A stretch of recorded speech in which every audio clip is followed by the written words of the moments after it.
On 20 seconds, we're bringing you some four weird things about the Snake Island. I bet you didn't know there was an island which was populated by snakes, Not at Kwame. Did all. you? Aye. So let me give you the details. So the island known as the Isla da Queimada Grand has thousands of deadly snakes, known popularly as the Snake Island. This tiny island off the coast of Brazil is home to one of the densest snake populations in the world, and scientists estimate there may be thousands of snakes living there, mostly the highly venomous grand, or that's a golden lancehead pit viper. Some stories claim there is one snake per square meter, through experts, although experts say that is likely exaggerated. So that's some brief or some detail about the Snake Island as we have it this morning. And let me also tell you briefly about where snakes evolved into super hunters.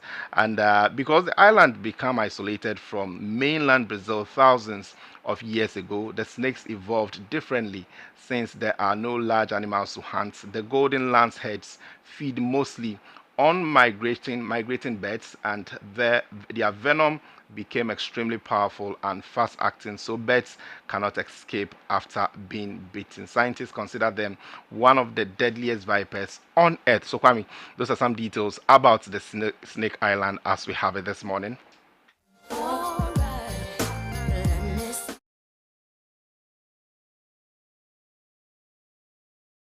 Where ordinary people are forbidden from visiting, and the Brazilian government has banned public access to the Snake Island for safety reasons.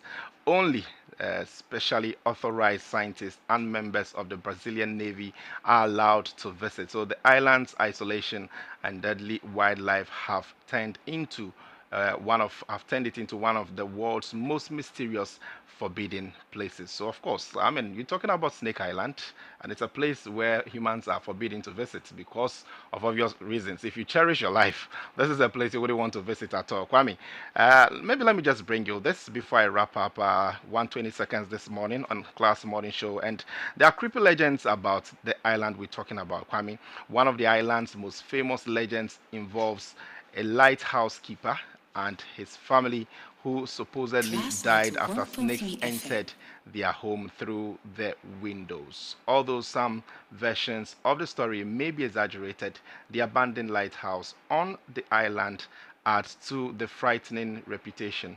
And over the years, Snake Island has become the subject of documentaries, horror stories, and internet myths.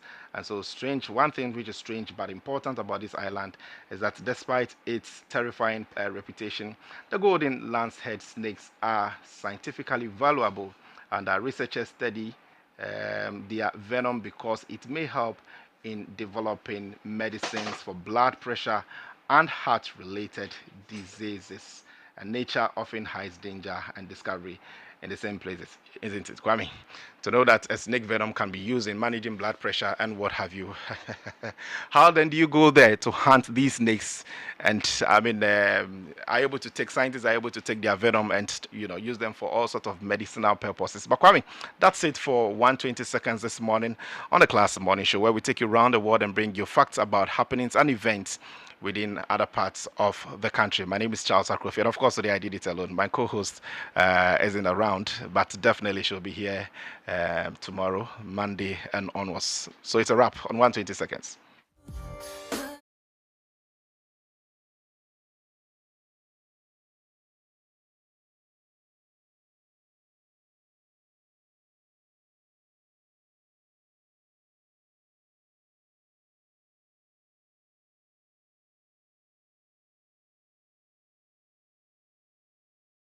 Your thoughts as well. Remember, you can do this via multiple ways on our WhatsApp platform on 0500,202. On our socials, we're streaming live on Facebook. Look out for us, Class 913. Give us a comment, give us a like, give us a share, and give us a watch. And then, when the phone lines are activated as well, you can give us a call. Take note of the calling number 0302 208080, 0302 208080.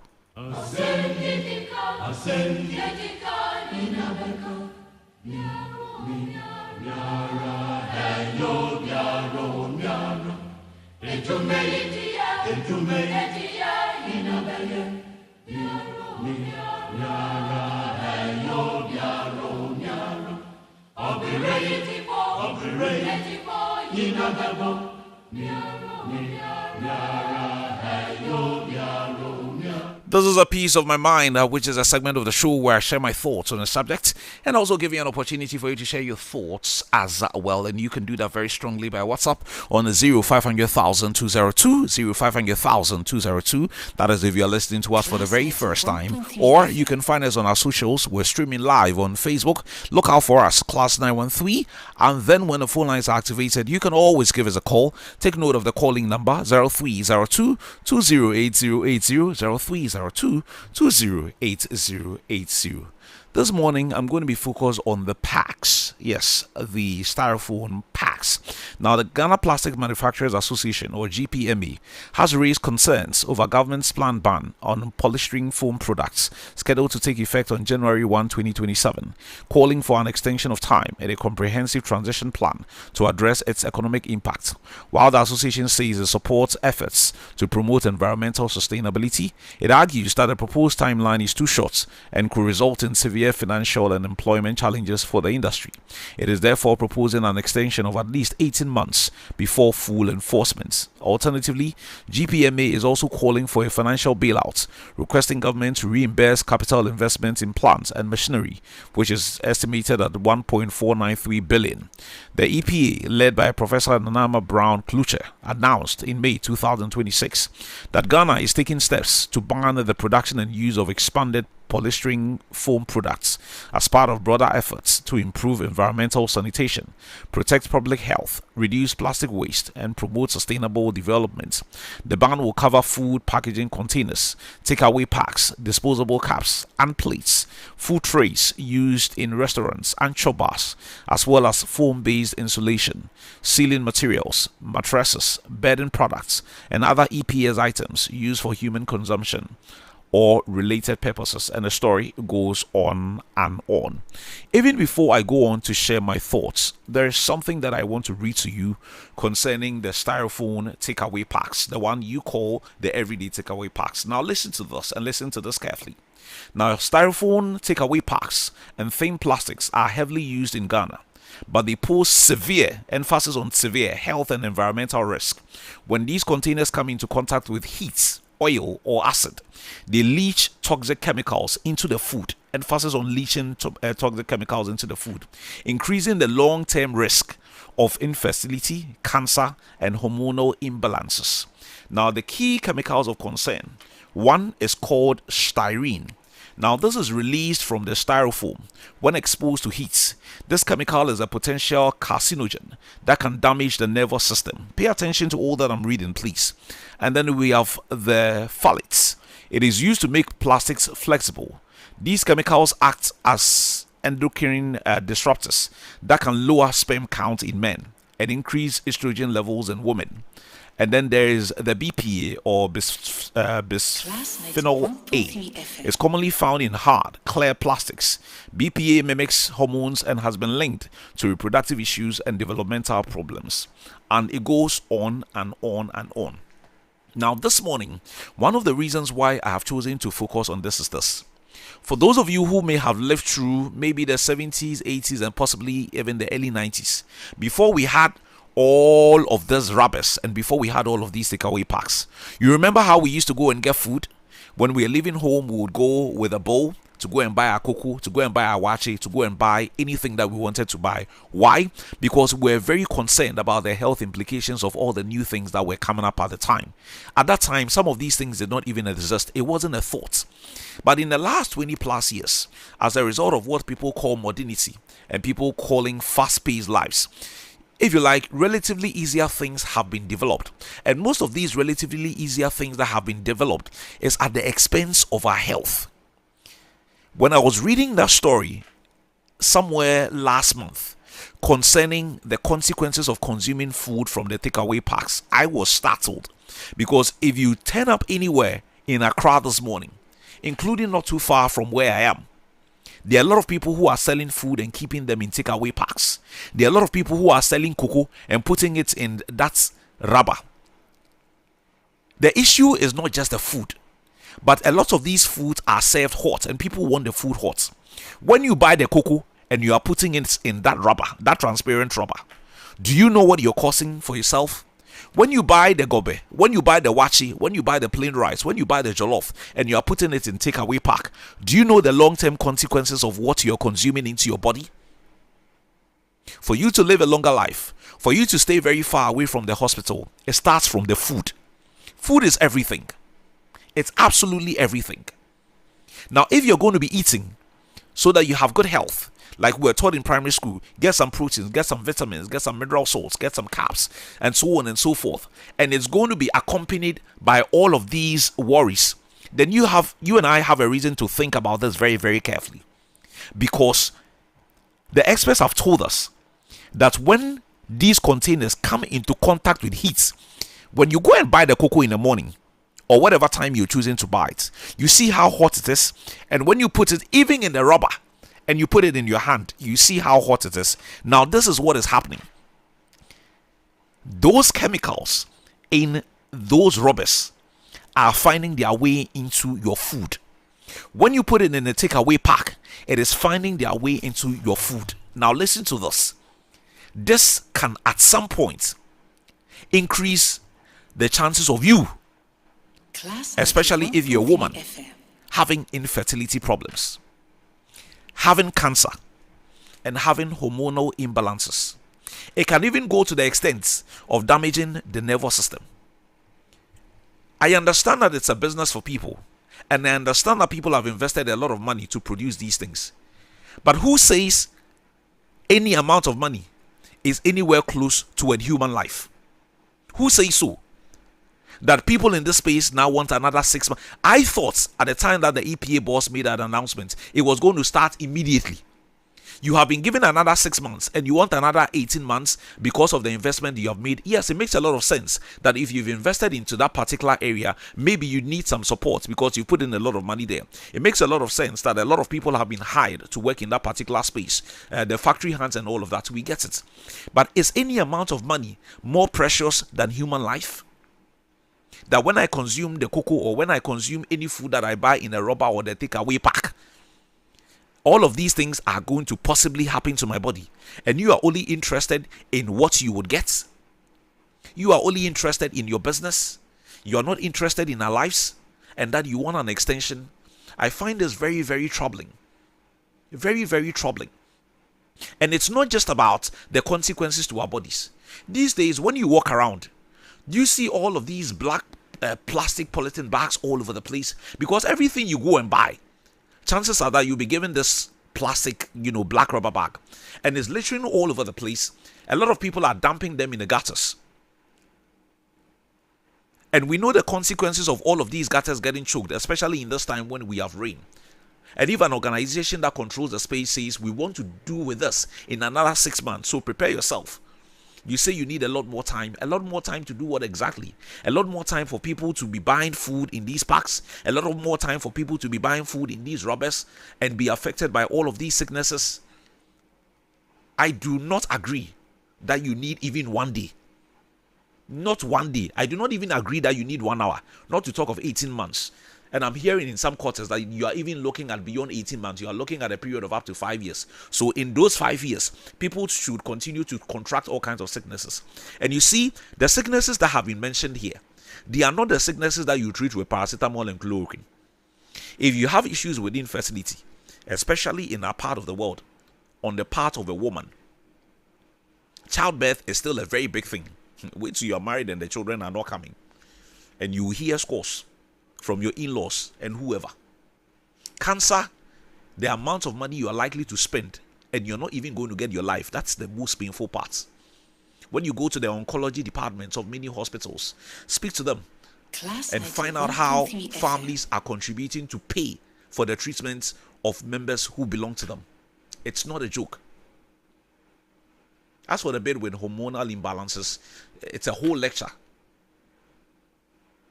And for the men, now we are being told that consuming food from these packs can lead to low sperm count. And you want us to overlook all of these things? I do not agree. And I do not think so. If I had my way, it will be banned immediately. And then at some point, if government can compensate them, they say they want what? 1.493 billion. I don't know where government is going to get that kind of money. But every business is a risk. When you're going into that business, the risk element was there. So if at some point you've been given 6 months, let's still stay with that, not an additional day. I know that the big boys will go and lobby because some of them are in this business. We know the very powerful owners of these, takeaway park companies in this country. They'll go and lobby and possibly even get an extension at the expense of your life and our life. But I can guarantee you that if government gives them one additional day after January 1st, 2027, they would hear from us. Our lives are more important than the money people are making. And I would want to stress very, very strongly on that.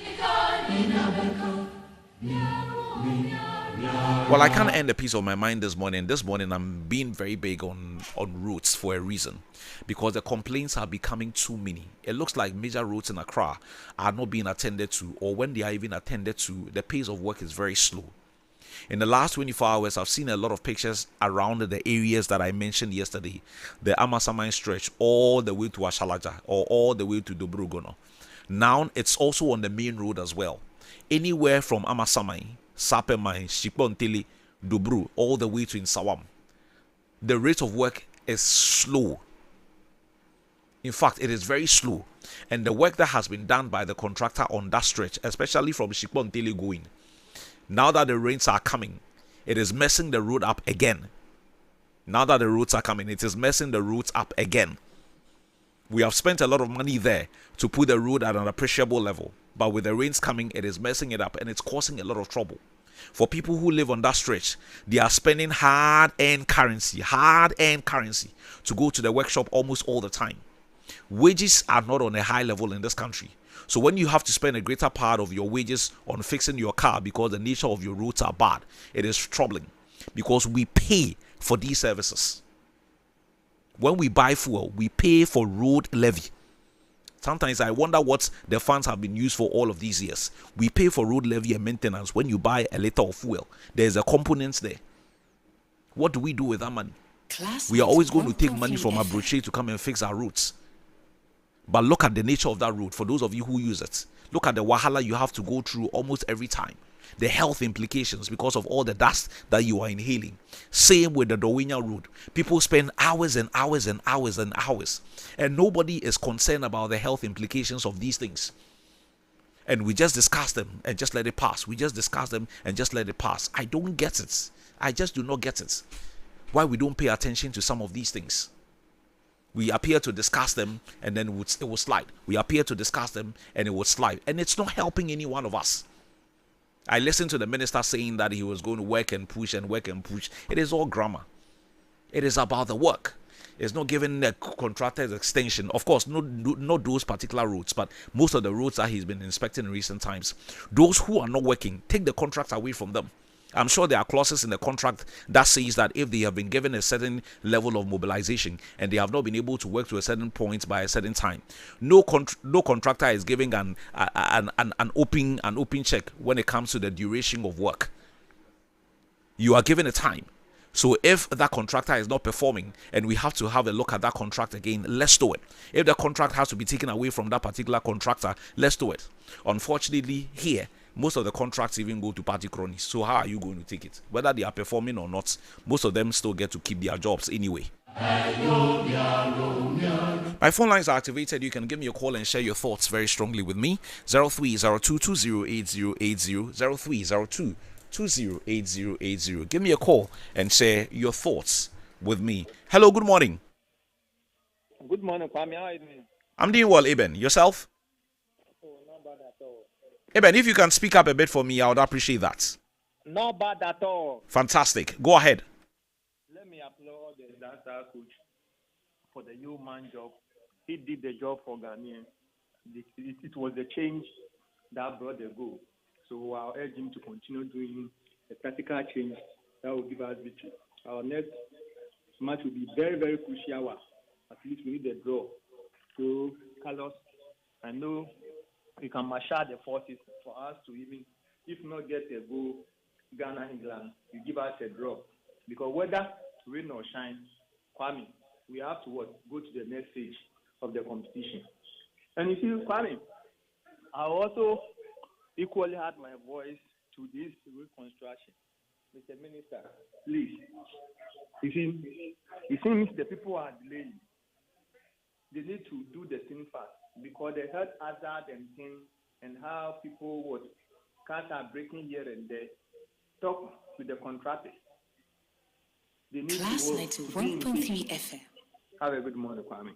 Have a good morning too. Thank you very much, Eben, for calling 0302 208080 0302 208080. Give me a call and share your thoughts with me. Hello, good morning. Kwame. Yes, good morning, Papa.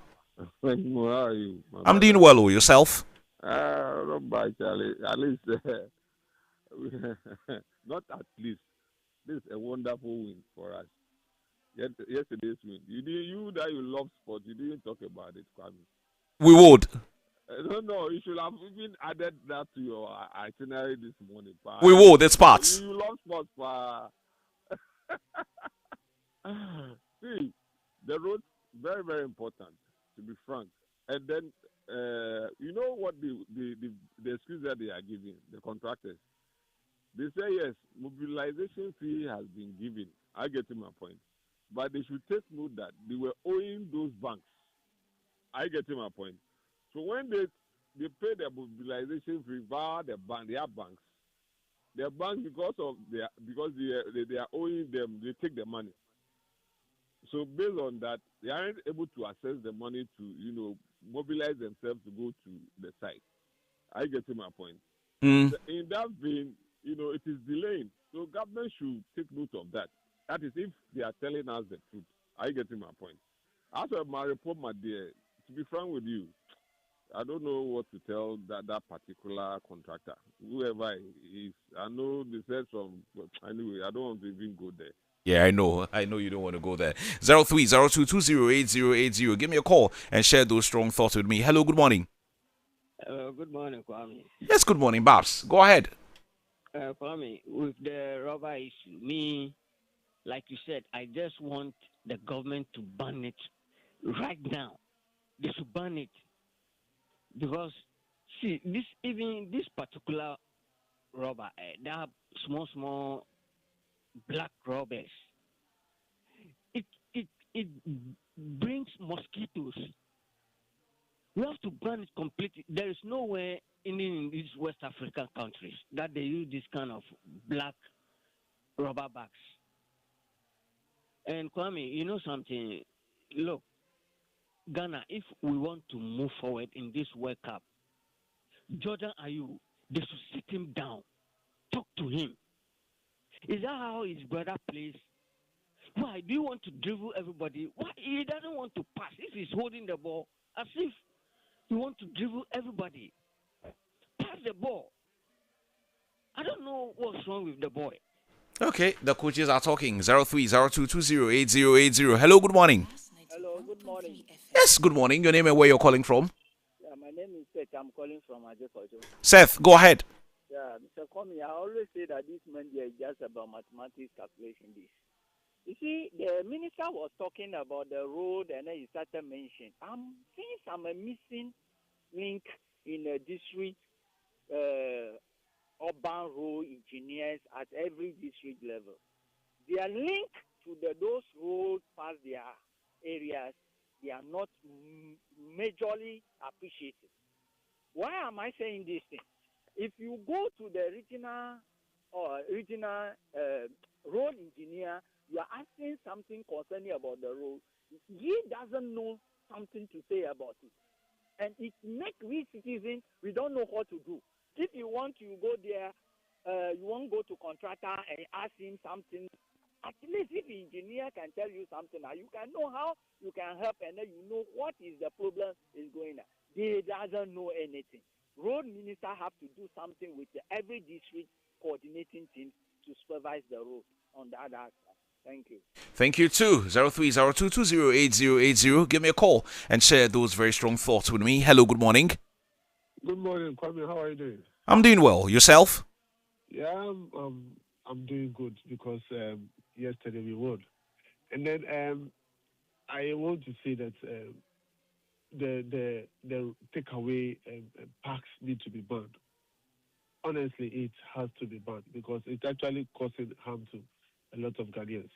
And then I want to say a small thing about the football. And then how people are talking about Jordan. Please, Jordan's style of play was technical yesterday because we needed someone to hold the ball. But we were given 40 passes and there was pressure on us. That's why we needed Jordan. So please, we should just hold on for Jordan. Everything will be okay. Thank you. Hey, thank you. The coaches are talking. 0302 208080. Hello, good morning.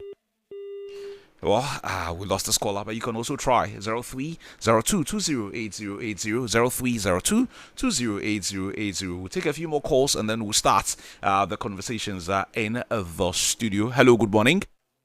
Okay, I lost out on the caller, but you can also send your thoughts on WhatsApp number 0500,000 202. Hello, good morning. Kwame, good morning. Yeah, good morning, Paul. Kwame, indeed, the coaches are talking. People who barely get up from their bed and go for jogging, you look at how they are complaining. People who have not even played football before. Please, you people should leave Jordan alone. But if not for anything, we should try to encourage the boys. Always we want to be talking down on people. That is how we end up killing beings. So at a very young age, then we retire people. It's as a matter still not good to play for Black Stars. Good morning.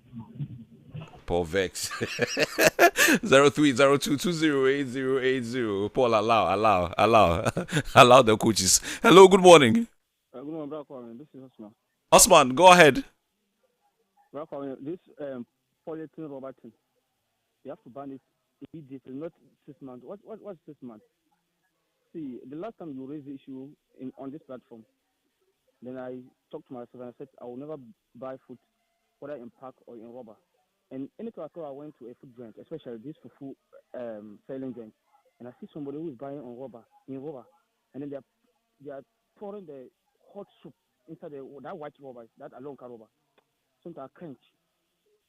You could see that it could have a ripple effect, but I don't know. Many people don't see the side effects of those rubbers. Although actually I didn't know you raise the issue on your platform. Then I got home and start, and I think and I say yes, it's true. And since then up to now, I haven't bought any food in pack again. So it's very serious. I have to ban it. Well, they say literacy is a disease, so when you know, you stay very far away from anything that will cause you some kind of trouble. Hello, good morning. Hello, good morning. Okay, I'm not really hearing the caller. Hello, good morning. Morning, sir.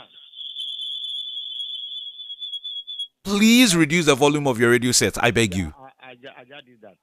Your name, please. This is Robin Hood Adenta. Teacher Robin, go ahead.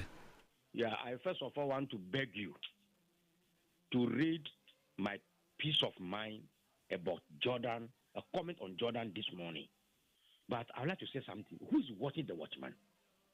We live in areas that roads are done, especially during the Akufo period. Within 2 months, the roads are no more there. So it is not going to the road and putting something there. We must make sure that the contract that we sign should have a number of years that the road is going to last. That engineer in the assembly or in the ministry must be in trouble if the road goes down, because they are the people who have been chopping the money. I'm not lying to you. I work in the education office. I'm not lying to you. What goes on with a little project that somebody will do, the way the money that the assembly has paid you, the way you manage, you say that, oh, that is why our road cannot work. Because everybody wants to get something from that little thing that they are using for the road. I'm not lying to you. Okay? It's a fact I'm telling you that we should make a law that will bind these contractors.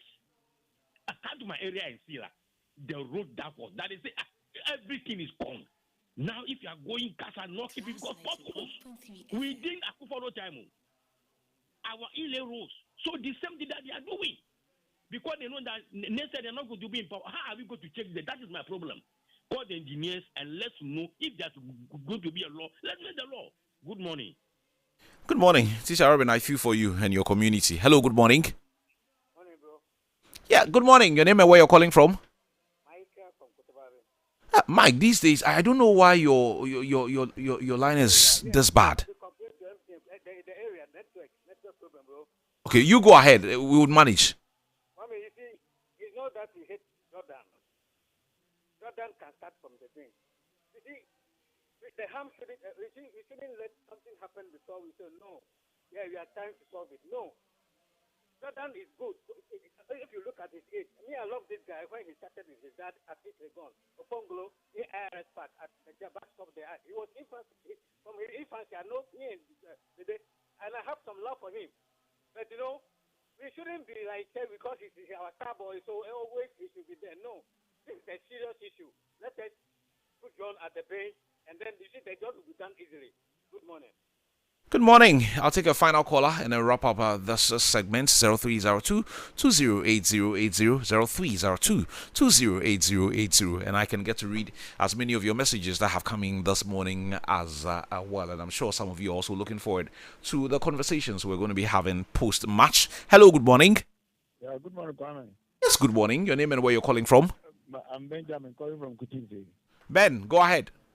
Yeah, with this rubber product, I want to ask, when they were coming into business, was there a negotiation between them and the government, or did they have permit to go and to start that business before they asking the government to give them some time before they stop bringing those products in Ghana? Is there any negotiations between them and the government to warrant them to bring a product before asking for some time before they bound those products? I just want to know. Okay. We would follow up on that, and I would get back to you on this. Thank you. And that's going to be our final caller. I can't take any more calls at this point. So let me read your messages that have come in on the back of these convos. This one says, "Good morning, Kwame. Instead of rubber, we can change and start using paper packaging. And I've heard people pushing for that as well. A lot more paper. That is relatively safer. Babs, thank you. Good morning, Kwame. Please help us find out the amount of fuel we use as a country in a year and how much money is taken for road maintenance each year. Same with ECG street lighting. Phil from Adenta. Phil, I will do my best. Thank you very much for your message. This one is coming from my lovely Auntie Abba. Auntie Abba says, Kwame, when it comes to hot food and plastic, we have all eaten one thing or the other from them. It is dangerous to continue using the rubber bags and containers of food.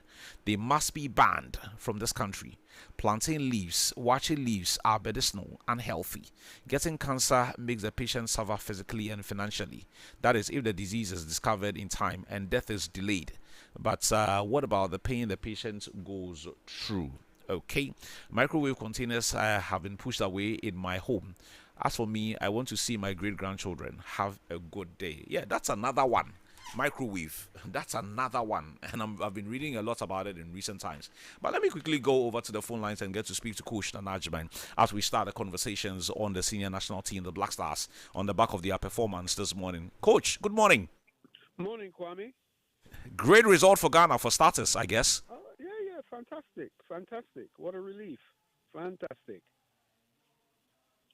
What did we do that ultimately got us here?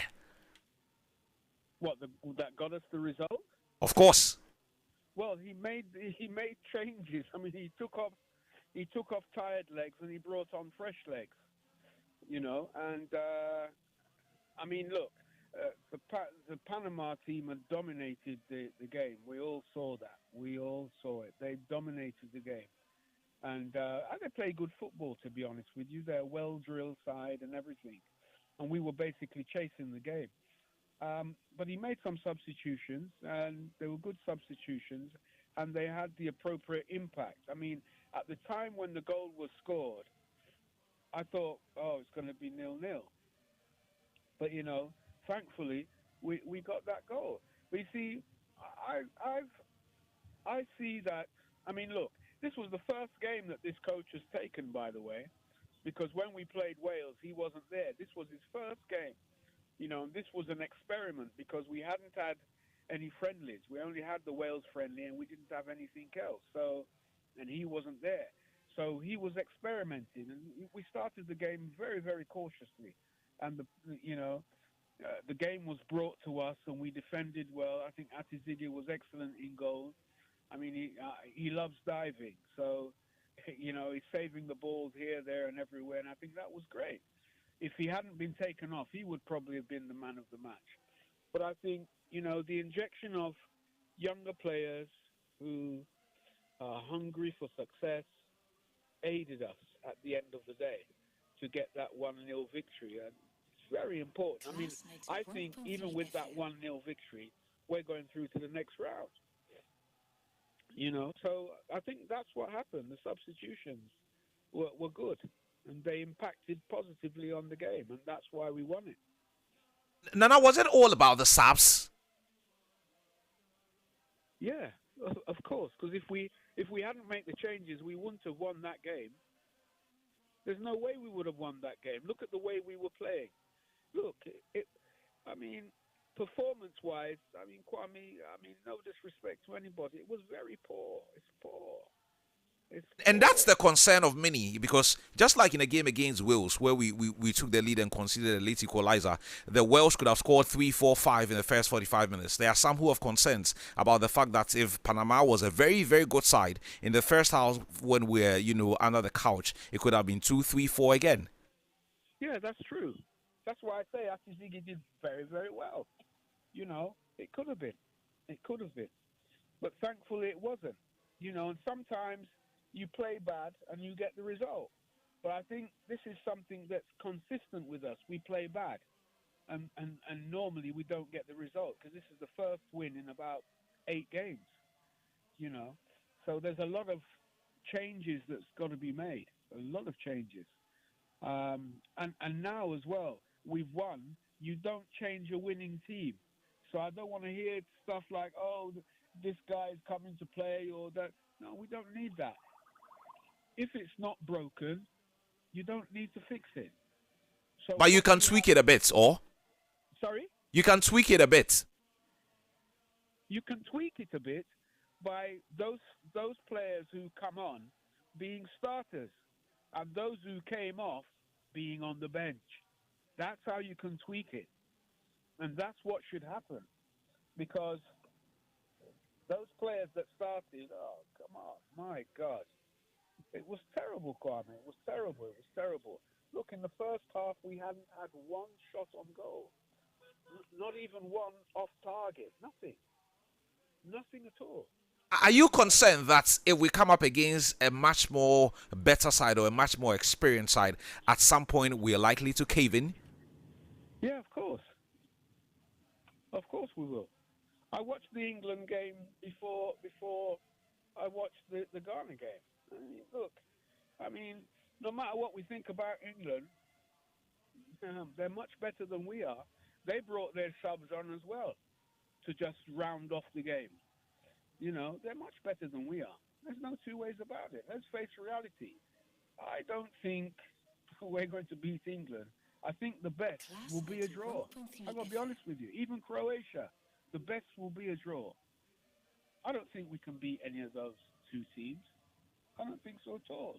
I watched the performance of England. It also wasn't the best, but they know how to put the ball in the back of the net.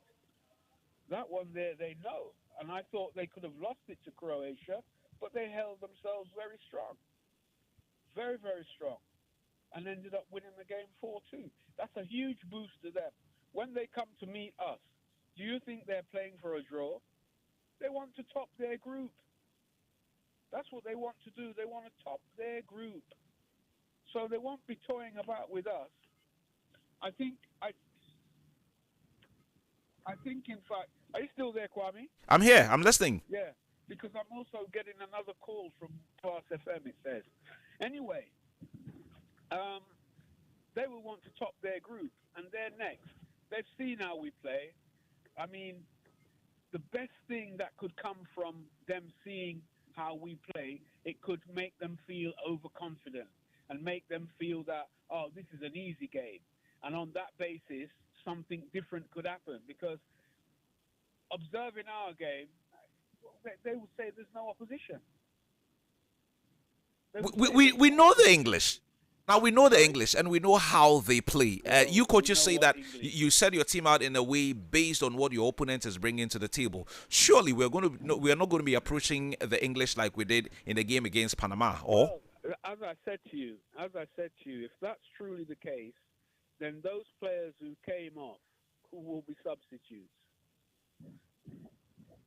and that's what will tell me that yes, we know the English, and we're setting out our store in order to deal with the way the English play. Those players will be subs. So you let's see. But I mean, I'm just happy that we got the 3 points. Seriously, I'm just so happy that we got the 3 points what because do you that's think what. Mr. Keros has brought to this team that is making people believe again? Well, he's brought discipline. He's brought tactical and technical discipline. Because his philosophy is we should be tight enough and cohesive enough not to concede a goal. That's what it's all about. And then he wants to transition into a fast and powerful attack. That's his game plan. That is his game plan. But it doesn't always work like that. You can't always set out your store like that. Because look, we saw Cape Verde. We can't play like Cape Verde. Cape Verde played 90 minutes the way they played and secured the draw, and they only committed one foul. One. It's not the same with us. It's not the same with us. So we've got to be able to vary how we play, and at some stage we must also take the game to our opponents. We can't just sit back and absorb and hope that on a counter-attack we may score. We must take the game to our opponents as well. So let us see. If they really do know the team, he won't start with the same lineup. He won't start with the same lineup. It'll be different. It'll be different. Significantly different. Now we love the maths and per the nature of this year's competition, it's not just about the first two making progress from the group. If you finish third, there's still a chance for you in there. Now that we've won our game, some say that maybe we should be very very smart about the next two games we play against England and Croatia. Try to get something from these games at all costs, and then the possibility of making it to the round of 32 would be a possibility. If you're a coach, would you want us to approach our games this way? Yeah, I think we need to get 2 draws. We need to get 2 draws.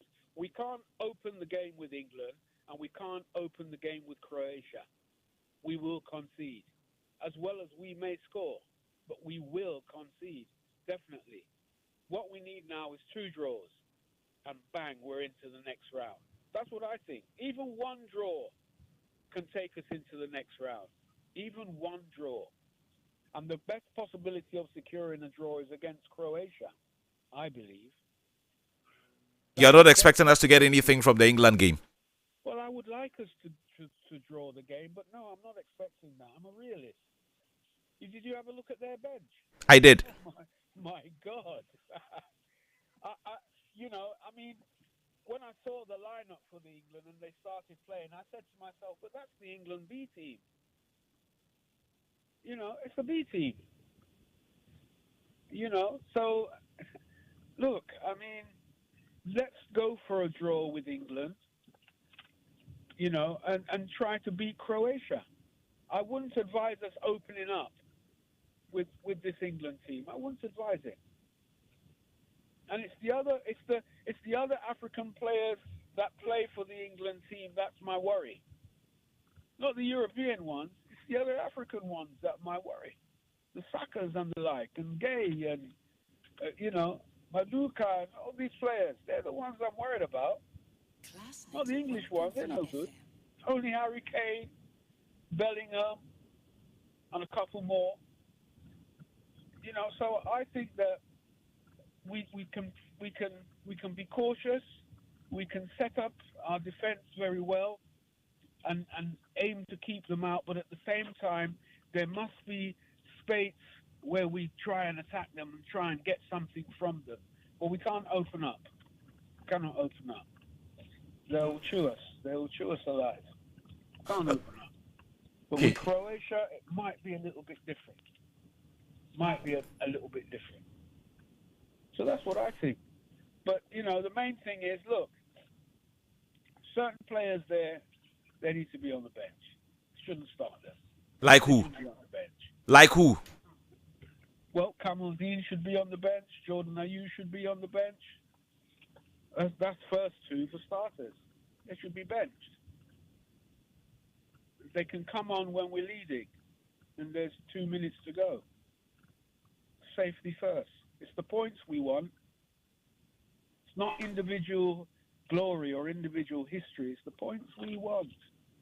Nana, because you mentioned Kamaldeen, I mean, the jury is really out on him every time he plays for the Black Stars. There are many who argue that he can't seem to put in a performance, but for whatever reason, managers have come in and out of this team and are almost always playing him. What does he do that the managers see that we don't see? Well, what does Queiroz seen about him? I mean, look, this team, do you believe this team was picked by Carlos? I do not know. Yeah. Well, okay. He's a coach. Yeah. That one I know. As to whether it was picked by him or not, he's the head coach of the team. Well, yeah. Well, we can give him the credit, but I doubt it. I really do doubt it. Okay. Now let's celebrate for a few more days and then we'll think of England. Yes. I think we need to think of England right now. That coach is thinking of England today. He's not thinking about celebrating. He's thinking of England today. But yeah, as we're not players and we're not coaches and blah, blah, yeah, let's carry on with the celebration. I agree. It's going to be a lovely day. Yeah, it's going to be a lovely day indeed. Nana, we appreciate your time. Thank you. Thank you very much, Kwame. So that was our coach Dwomoh-agyemang sharing his thoughts there on what transpired this morning. Game started yesterday but ended this morning. A late winner from Calabrinchi, giving Ghana all 3 points. But this is the thing. I mean, we've got to play England still. We've got to play Croatia. Then I've seen your messages coming in thick and fast on this. Let me take them and then we'll get into the conversations in studio as well. Teacher Robin, you're clearly unhappy with comments in the direction of Jordan Ayew. You say that you're not happy about this. It sounds funny how people get brave enough to trash the same person who once bailed them out. As I told you yesterday, football is played by a team and there's a coach as the director of affairs. If Jordan was good enough to help Ghana to qualify, then we shouldn't act like he's worthless now. Don't throw stones into the well you once drank from. Tearing down those who helped you as you climbed up just shows you were never really grateful for the ladder. We should remember that football is played in 90 minutes and fresh legs and faster ones always coming to run out tired defenders. And it was exactly what happened yesterday. The plan of the game worked perfectly and every player must be praised, including the skipper. And you say, I think that is fair. Okay, Teacher Robin, thank you. This one says, Kwame, good morning. Please tell KOG he made me believe we're going to win our first match yesterday. My hopes were really low after missing Kudu, Salisu, Jiku, and Party. KOG's vim is big. If we are, you send those one. Yeah, he's got some big vim in there. Okay. This one says, good morning to all in the studios of CMG. God bless you all. Kwame, yesterday was my lovely wife's birthday. Kindly wish her a belated one for me. Mrs. Abigail Kwechu. This one is coming from Mr. Kwechu, CEO of Kilo Events Bar and Grill in East Adenta. You forgot about your wife's birthday and you are doing a belated.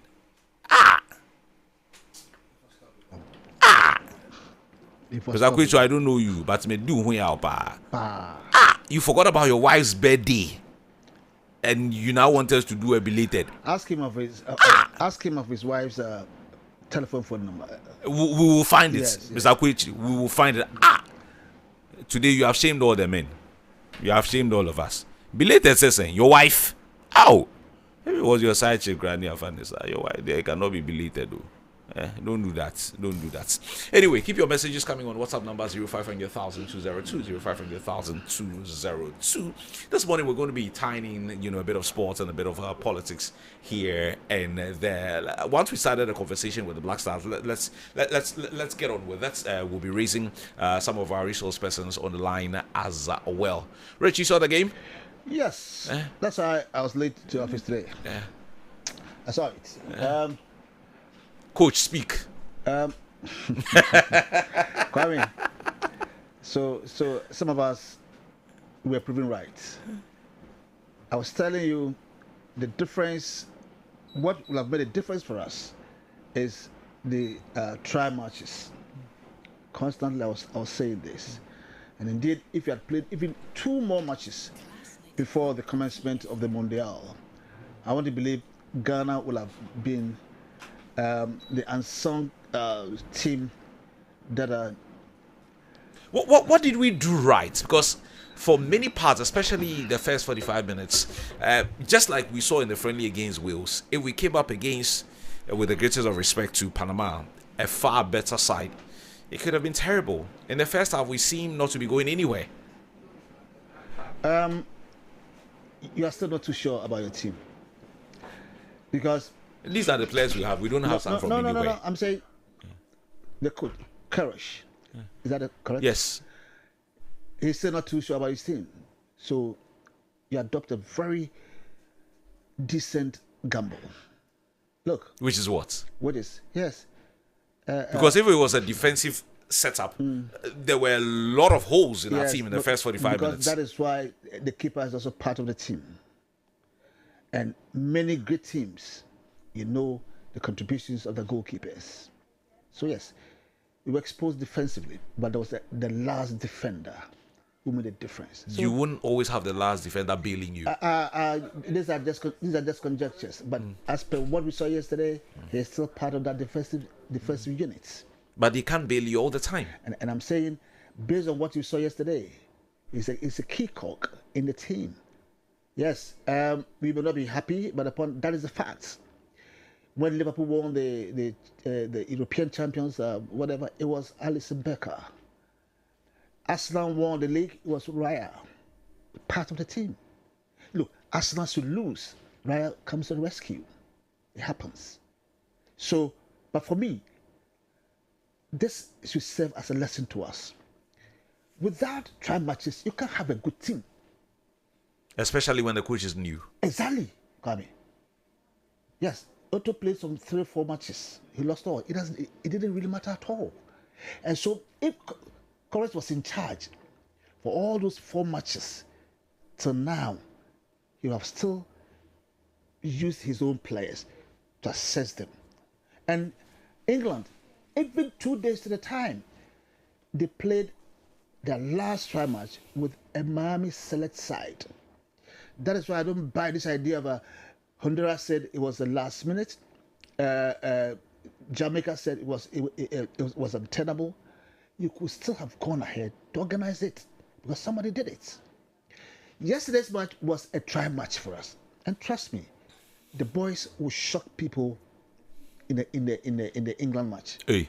Oh yes, they may not win, but you will see a far more improved side.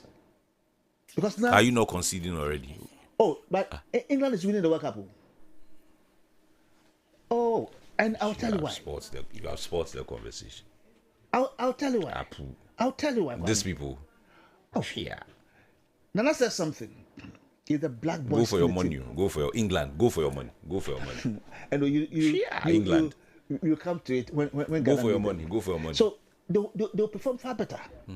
Okay, but you see, yesterday's match showed that it wasn't the Panama that we knew them for something else.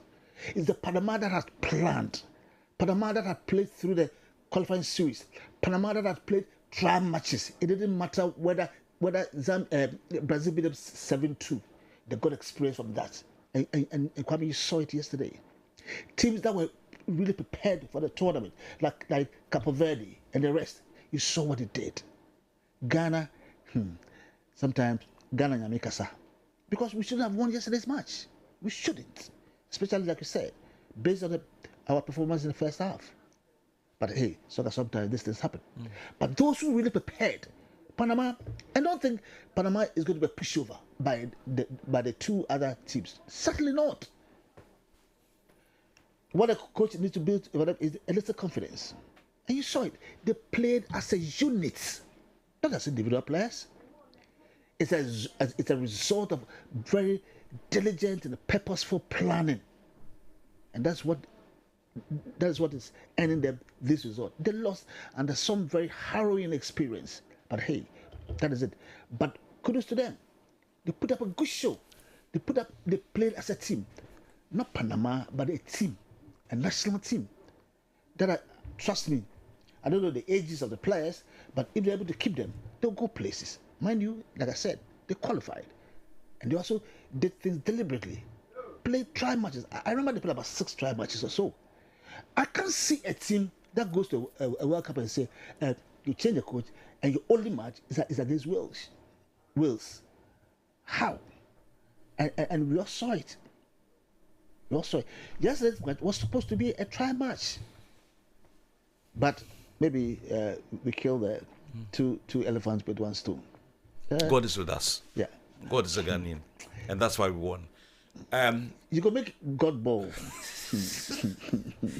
At this point, yeah, whether we played poorly in the first half, whether we're not great in the first half, whether we're not great for a big part of the game, whether the stats didn't appear to favor us. I saw one start after the game that had to do with ball possession, and Panama had in excess of 50 and we were just about 30, and then ball in action was around 8, 9, 10% thereabouts. So clearly they dominated the game with possession, but we won, which is the most important thing. What will this result do for the confidence of the boys? I mean, definitely. Beating Panama ordinarily is no big deal, but with the form in which we are is a big deal. It's a massive deal. It's a massive deal. So yeah, definitely it boosts the morale of the boys. I also give credit to the coach. Even in the first half, you see there's a certain game plan. You see a structure. Yes, the boys may be more of a but you saw that they are being teleguided by certain concept. Don't go too much. Yes, relax, and all that. And I hear people saying we should have also attacked. Attack where? When the guys were all over you, you can't attack. You do so, you get more goals. You can't attack.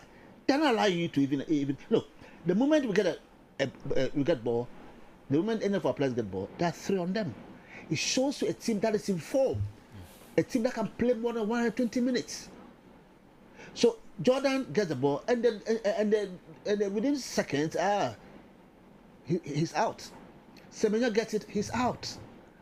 Who else? So you can't open with such a team that fitness-wise is ahead of you, aggressiveness is out of every department of the game. You ought to be cautious. Play the tactical plan of your coach. And that's what it did. And I think those tall 2 guys at the center of our defense did very well. Caleb wasn't anywhere what we've known him at club level in the first half. The young man who scored the first goal. And I thought it was the one to drive the team forward. But it was more of Ababase in the first half. Seriously. Because at the point in time, he will have the chance. Instructions from the coach, maybe? But yes, it's just from coach. But sometimes a key pass will do. That is it. You study the key pass will do. When he got that yellow card, I think it was the 15th or the 16th minutes. Yes. You could clearly see it had gotten him thinking, because exactly. He can be very physical sometimes. Yes. And you could see that it was beginning to play on his head. To be honest, I thought as the game wore on, because the players were getting tired, I thought the manager was going to take him out just to ensure he didn't get a second yellow card. Yes, but yes, we are very right. I think that really shook his confidence, and so he was very careful and cautious. But I all things being equal, I thought he would have been a driving force, because he often get a space so he can drive, and I don't know his passing range, if indeed he has that intuitive passing, like the days of Essien and the rest. Okay, I don't know about, but I know that he's quite physical, So the moment I saw him, just releasing the ball very fast back to his defenders, I knew no, this one is more of a defensive than anything else. But I think this is a coach that whatever happens, and if he wants to stay, we should keep him. Let's look at our players on an individual front. I remember yesterday where I was seeing a game. I had a number of people who are around saying, "I don't even know this guy. I don't even know this guy. I'm seeing this guy for the first time," and all of those things. Essentially, they were telling a story of familiarity. Sure. The lads are not even known to them. They don't know where they play. They know nothing about them. Never mind, these days we have an internet and it's very easy to go and read. If you really want to read, you can go and read. But all of these appear to be playing into the psyche of many Ghanaians even before the game. It was just a few people who said, "I am counting on this player. I am counting on that player. Kudus is not around. Salisu is not around. Jiku is not around. This is not around." And we do not appear to have a strong team. And they went on and on and on. Individually, I mean, let's start from the goalkeeper to the last, outfield player who got an opportunity. So we started with Ziggy, and at some point he got injured towards the end of the first half. And Ben came in. I don't know whether he would have recovered in time for the second game. I'm sure if he recovers in time, he will still be first choice. What would you make of the performance of the two goalkeepers yesterday? I think I really said something after our match with Austria before the World Cup. Ghana lost 5-1, but I said, look, it was an excellent performance from Jiku. What do you call it? Atizigi. He maintained same in our game, in our subsequent games, and especially with the one with the Welsh. So I knew Atizigi had then come to the party, and yesterday he showed it. About 3 or 4. He made some crucial saves, especially the first one. Then his timing, the punching. I thought Atizigi was excellent. Same. I could not assess the other guy. What's the name? Benjamin Asari. On the same level. Yes, there were a few times. Came in the second half. Yeah, in the second half, because the entire team, rose to the occasion in the second half, and I don't think he had similar threat as compared to Atizigi. But by and large, the few times that he was called into action, he proved his worth. So I think we have at least some two safest pair of hands, if you like, because the big stage is always the big stage, no matter who you meet. The atmosphere, the tension, and all that can go against you if you are not really up to the task.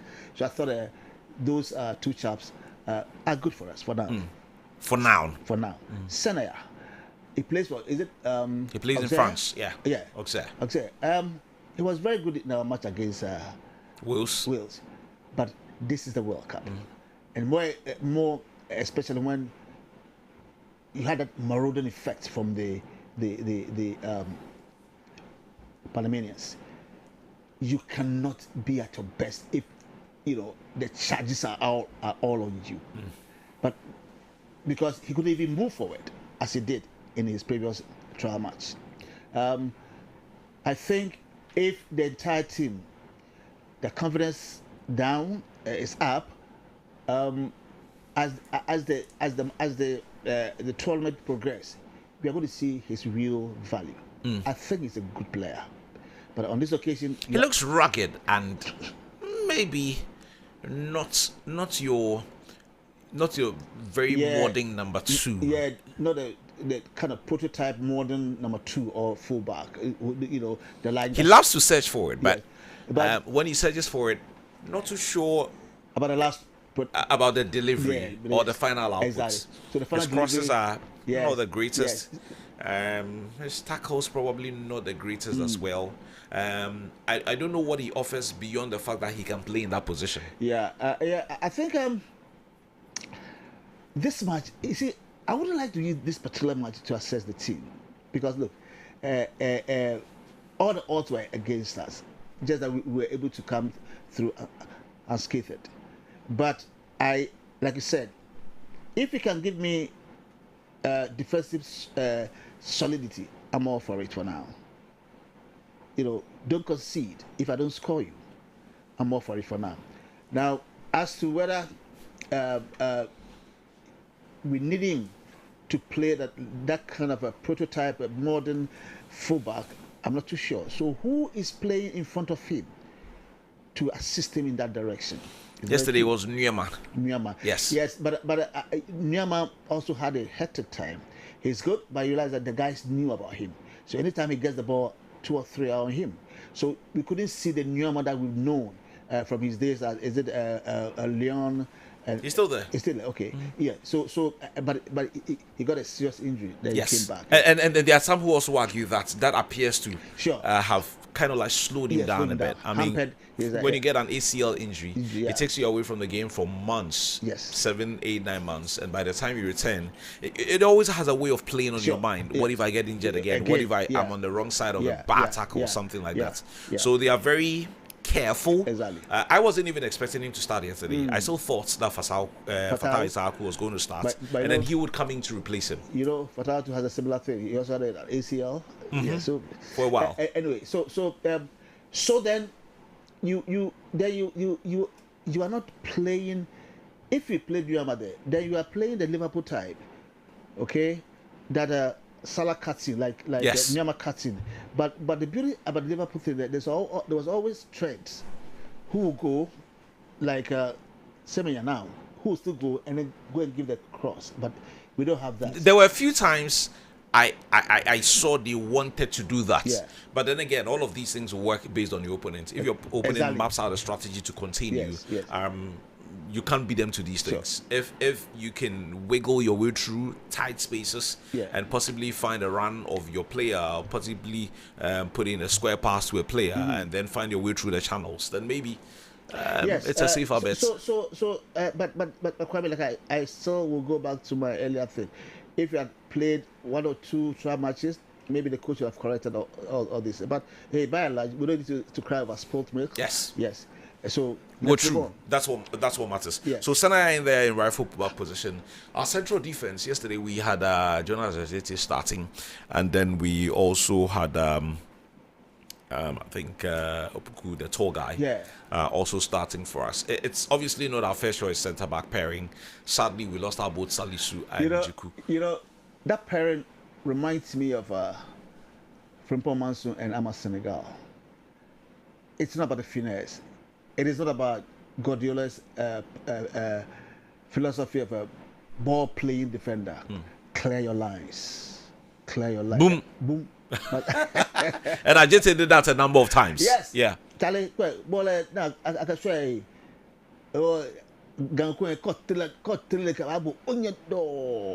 some say that when you have this kind of central back pairing, one should literally be like the brute one, and the other one is pretty much the brain, if you like. So the one who goes in for the very hard tackles, and the one who probably can start an attack from defense, can put in a few passes, can tidy up and all of that. Unfortunately, we don't have Ejiku and Salisu. They are strong, but they can still play the ball as well. Salisu can give even an incisive pass from the back. We don't have them. So the point is that, look, but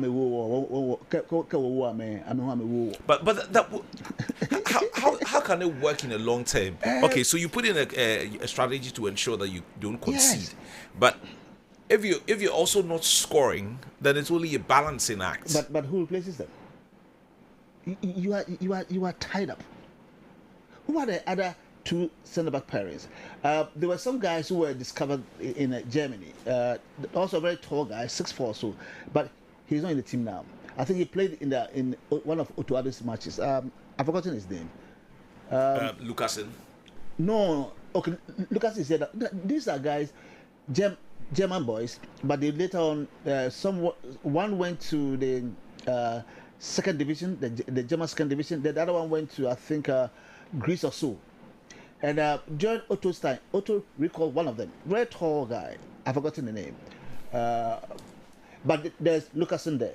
Now, is Lucasen better? Has he really played for Ghana that much? He's not. Exactly. Yes. So look, let us rely on these ones. Let them play like the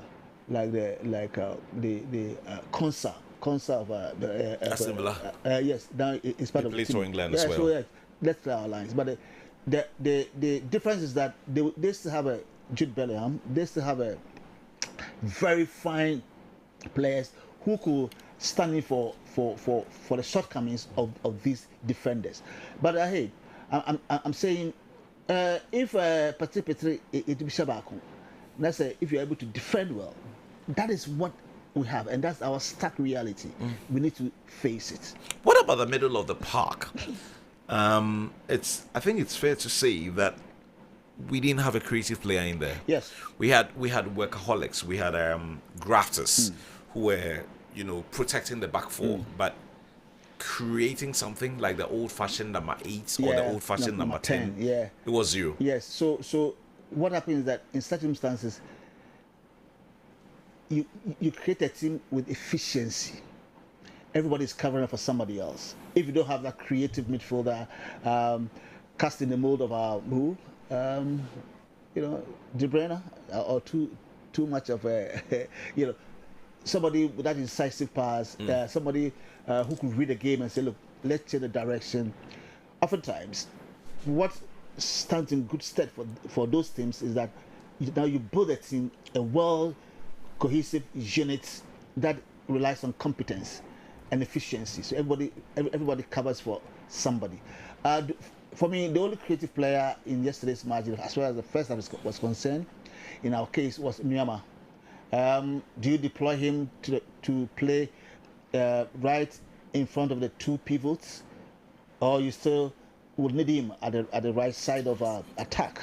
So yes, we have an issue there. And I remember in the Wales match, he even tried bringing Fatau to play in front of the two pivots. Did it work? I don't know. So from my perspective, we should rather be relying on a unit that is so competent that players will cover up for others, rather than say, oh, let's go for creativity and all that, because we don't have them. We don't. Okay, we don't have them. Ultimately, no matter what you do, you need someone who can put the ball at the back of the nets. Yesterday, I saw loads of comments on social media as to how a player like Semenyo had been deployed. And while maybe at some point as well, we also needed to introduce someone like Inaki Williams. Semenyo started on the left-hand side in midfield, sometimes drifted towards the center, sometimes played as a number 9. We know how he has flourished at Man City. I know some would argue that the quality of players around him at City are nowhere near the quality of players.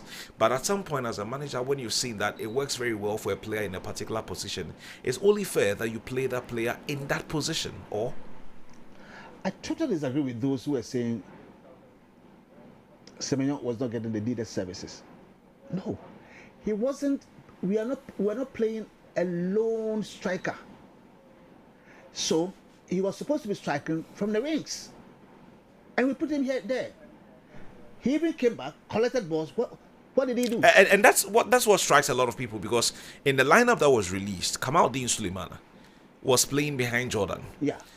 And I don't recall, since Kamaldeen got his first cap to play for the Black Stars, I don't recall he ever having a good game in the Black Stars. So when I saw him play as the 10, when we had a player like Semenyo in the team who could play as a 10 or who could play as an old-fashioned number 7 and not an old-fashioned number 11, I didn't comprehend that. No, so and Kamara didn't top it all yesterday. Shambolic. Not even a pass. And he loves to go 1v1. And he's always losing the ball. He's always losing the ball. Okay? And I wonder why we still are inviting Kamaldeen into the team. Okay, Rich, just hold it there. Let me engage my colleague and brother, Jerome Washiri, on what transpired earlier this morning. Ghana getting the results there. Jerome, good morning. Good morning, Kwame. And thank you so much for making time to speak to us. Jerome, if we can start from what we saw yesterday, not necessarily the results, but let's look at, the general, outputs, the general performance of the team. We may have won, but it's fair to say that in the first half, we had a lot to be concerned about. Yes, Kwame, and you know my position on the Black Stars, and have insisted that we don't have to expect too much. To be honest with you, I am a bit surprised that in the course of the game and throughout the night up to this morning, people are shocked at some of the underperformances they saw of some of the players. You see, I think that we are not real. We are not, maybe because we are all passionate Ghanaian football fans and we want to see the Black Stars excel at all costs, we forget the real state of the team. This is a team that Kwame has played in the last two AFCONs before the one they couldn't qualify, who could not win a game. I mean, the team could not win a game. This is a team that has progressively declined on the FIFA ranking. And I've heard people say, oh, FIFA ranking doesn't mean anything. It means something because the culmination of your performance is what improves or causes a decline on the FIFA ranking. So I can understand the disappointment. But Kwame, for me, watching the game throughout, there was nothing surprising because we have sunk, and it will take some time, some consistency in the way we have run the team, particularly in terms of coaching and player selection, to get us back to where we think we should be. So, yes, I agree. Patches of poor showing, but from the way I look at things, nothing surprising at all. The coach is key to the performance of every team. He's not been around for long, but there are many who argue that they are already seeing his imprints on the team. Is he gradually getting our players to an appreciable level, a team with quite a number of them being inexperienced at this level? I will urge caution because this is his only and first competitive game. So let us be careful. Let us be cautious. This coach, we don't even know his future. We don't know whether he will stay for 3 months or 6 months or 1 year. So you can't take the credit of yesterday's victory away from him. But in terms of long-term substantive discussions of how his impact will transform the team, I think we need to be a little cautious so that we don't jump the gun. Because, Kwame, in all fairness, by the 90th, 92nd or so minutes, it was going to be a boring draw. I mean, and what would have been the analysis of the coach's performance? Maybe a turnaround in the second half, but then you see, victory is huge. Victory is like life in football. There's a huge difference between defeat or draw and when you win. So the win perhaps have changed the color of things. But I think that Coach Carlos Queiroz have what it takes to help us. That is, if we will allow him to work, if we will give him time. And so I'm going to be careful in terms of his impact because I think he has just started. But I also said before the tournament began that if there is any element in the Black Stars setup that can change our fortunes, it is the coach. And we have to be fair to him and say he has caused some change, at least within the 90 minutes of the game we saw yesterday. And we should give him space to express himself the way he wants and see what will happen to the Black Stars and their fortunes. In the 2 games that you've seen of him on the bench, do you think that he's done anything or a fair bit to influence how the lads play on the pitch? Please come again. I didn't hear that. I was saying that in the 2 games in which we have seen him on the bench, do you think he has done enough to influence you on improving how the lads play on the pitch? I think it's gradual because, you see, I mean, you are a very good sports journalist yourself, and I'm sure you even know better that his presence alone sends a signal. His clout, the sort of experience he comes with, has a certain impact on the mindset. It might be psychological, but this is a coach, excuse me to say, that will not take nonsense from any of these footballers who, are nobodies in terms of Black Stars history, So, one, his presence, I think, is good. The sort of clout he comes with has the tendency to change the psyche of the players, because you can clearly tell that he has the balls to take the decisions that he believes will shape the team and its performance. And I think that what I saw yesterday, and I want to use just the competitive game, because you see, friendly matches have their own life. What I saw yesterday, especially in the second half, points to someone who, if is given the free hand to work.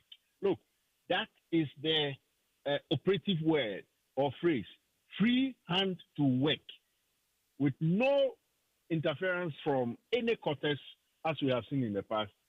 It probably will change things for us, because, look at the setup. Kwame, what haven't we seen of the Black Stars in the last 6 to 7 years? It's been one disaster to the other, and it's been a culmination of poor decisions on who coaches the team.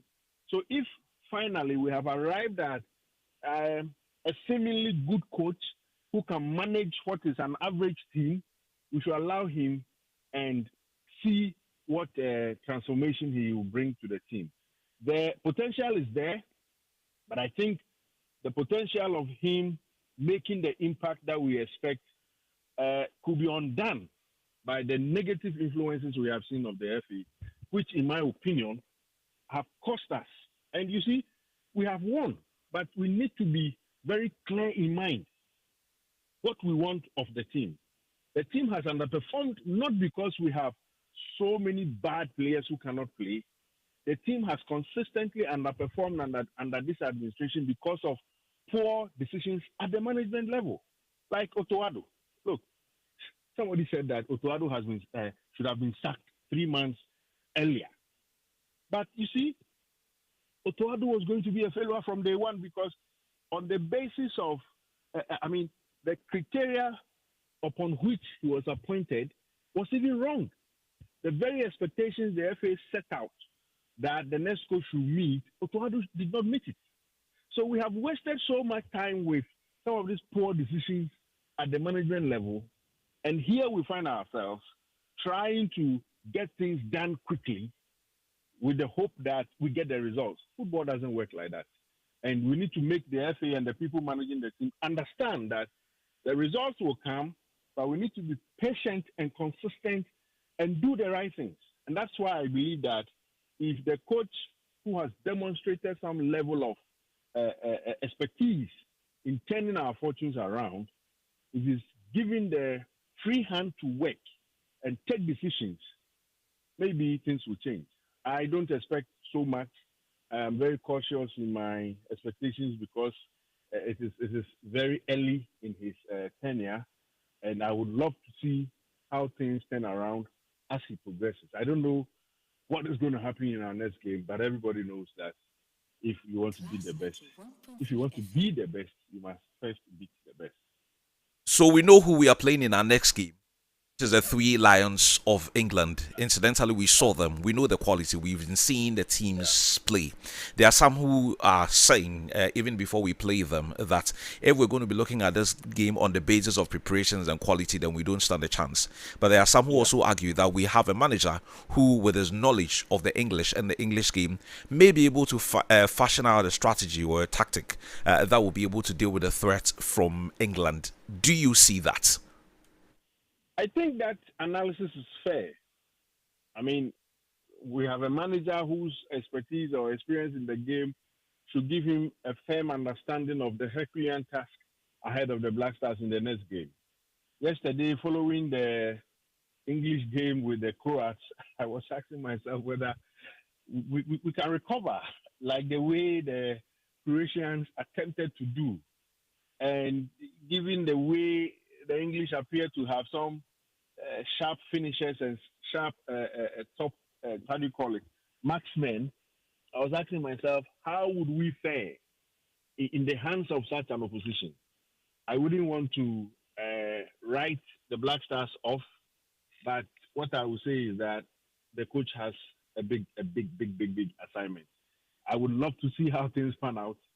I can only say that he needs to check the way we start our games because Kwame, you see, when a game has been played, sometimes it's not fair saying if and using those clauses. But the truth of the matter is that assuming the Panama team had a hurricane in the first half, Ghana would have been finished long before the first half ended. And I mean, you saw the game. You saw how many times they didn't seem to be a team that even have the capacity to score. The likes of Hurricane will punish you with some of the things we were experiencing in the first half. So I just want Carlos Cruz to be left alone. Look, let's not put any pressure on him because the Black Stars have sunk. And because of how low we have sunk, it will take a lot of work for us to rise.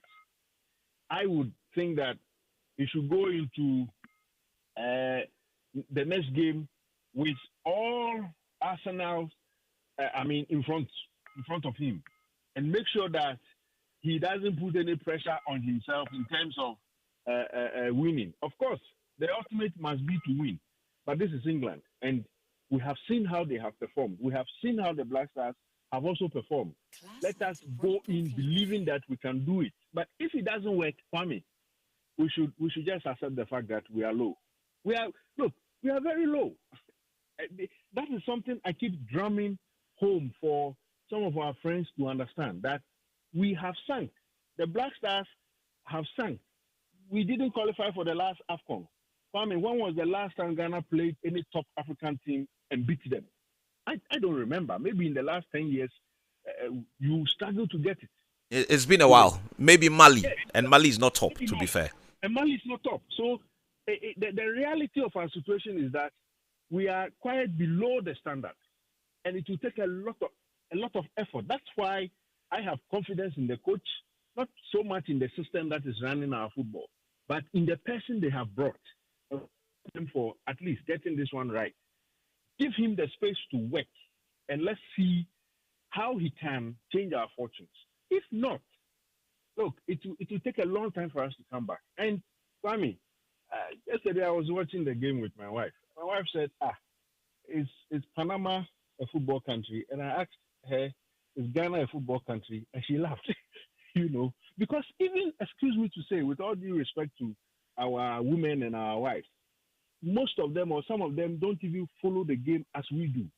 And when you are watching football with them, they can even tell that this is not a team that Ghana should be laboring to beat. It took us 90 plus minutes to finish them. And that says a lot. I mean, yes, teams struggle. Even Spain, a former world champion, labored against Quebec. They couldn't beat them. DR Congo yesterday also showed us that, yes, they can hold some of the best teams in the world. But the truth of the matter is that we are low. Let us cut expectations. Let us appreciate what the boys have done. Let us give the coach room, some freedom to take decisions decisions on his own. And let's see how he will work. If not, Kwame, I have not been happy with the way things have turned out for the Black Stars in recent years. And I think that this is an opportunity for us to undo some of the things that have gone against us and see whether by the time the World Cup ends, no matter where we place, we can build on that. Because don't forget, there's an AFCON qualifiers are ahead of us.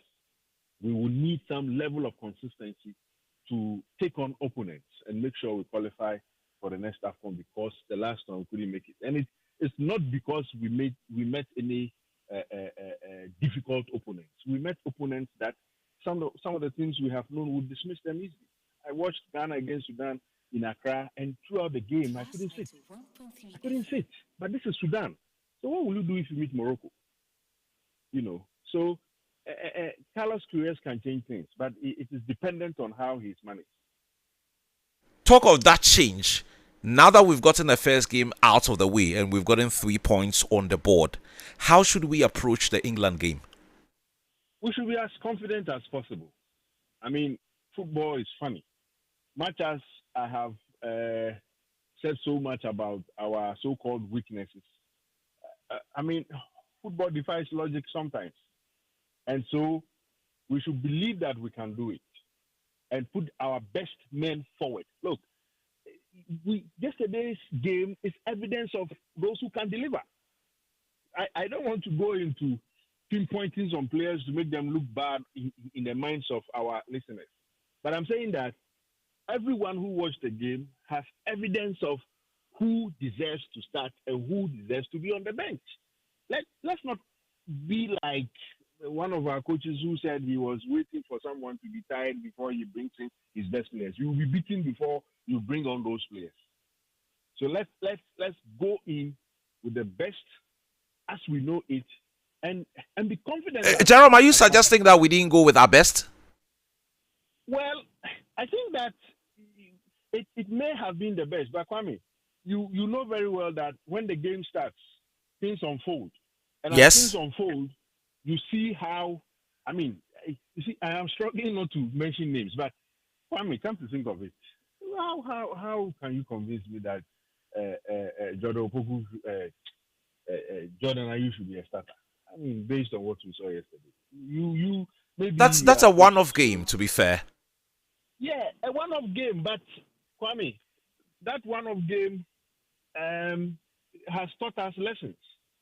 You know, I've heard people say that we should go on with Asari. Of course, if Atizigi will not recover for the next game, we don't have a choice but to continue with Asari. But this thing of he doesn't concede when he's in goalpost, some luck around him, please. This is a scientific game. This is a scientific game. He's going to come against some of the best strikers we have seen in the world. We saw what Kane was doing in the Bundesliga recently.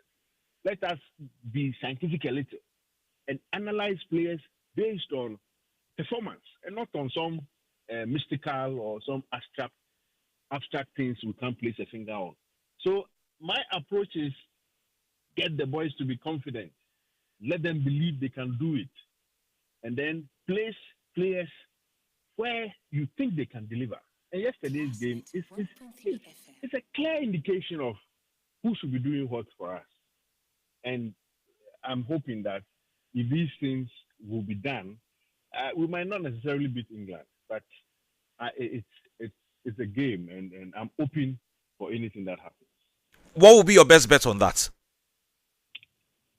I think if we are going with the element of surprise, then Ghana stands a good chance. If we are also going with the nature of football, which sometimes defy all logic and pre-match analysis, again, Ghana has a good chance. But if we are going with the sort of quality, sort of play, the technical abilities of the English team, please, let us hope that we are not humiliated. Jerome, finally, the maths is part of us every time we go into competitions, and we see that all the time. In this case, it's not only the first two teams that will progress out of the group. You could still finish third and make it through. Now that we have won our first game, should it be about managing those two games and not necessarily putting a crazy performance, but just manage those two games, get something and progress to the next stage? Kwame, you know the game. I would take that on any day because, you see, if you cannot open up completely and face the three lions, then look at how you can close your door so the lions don't enter.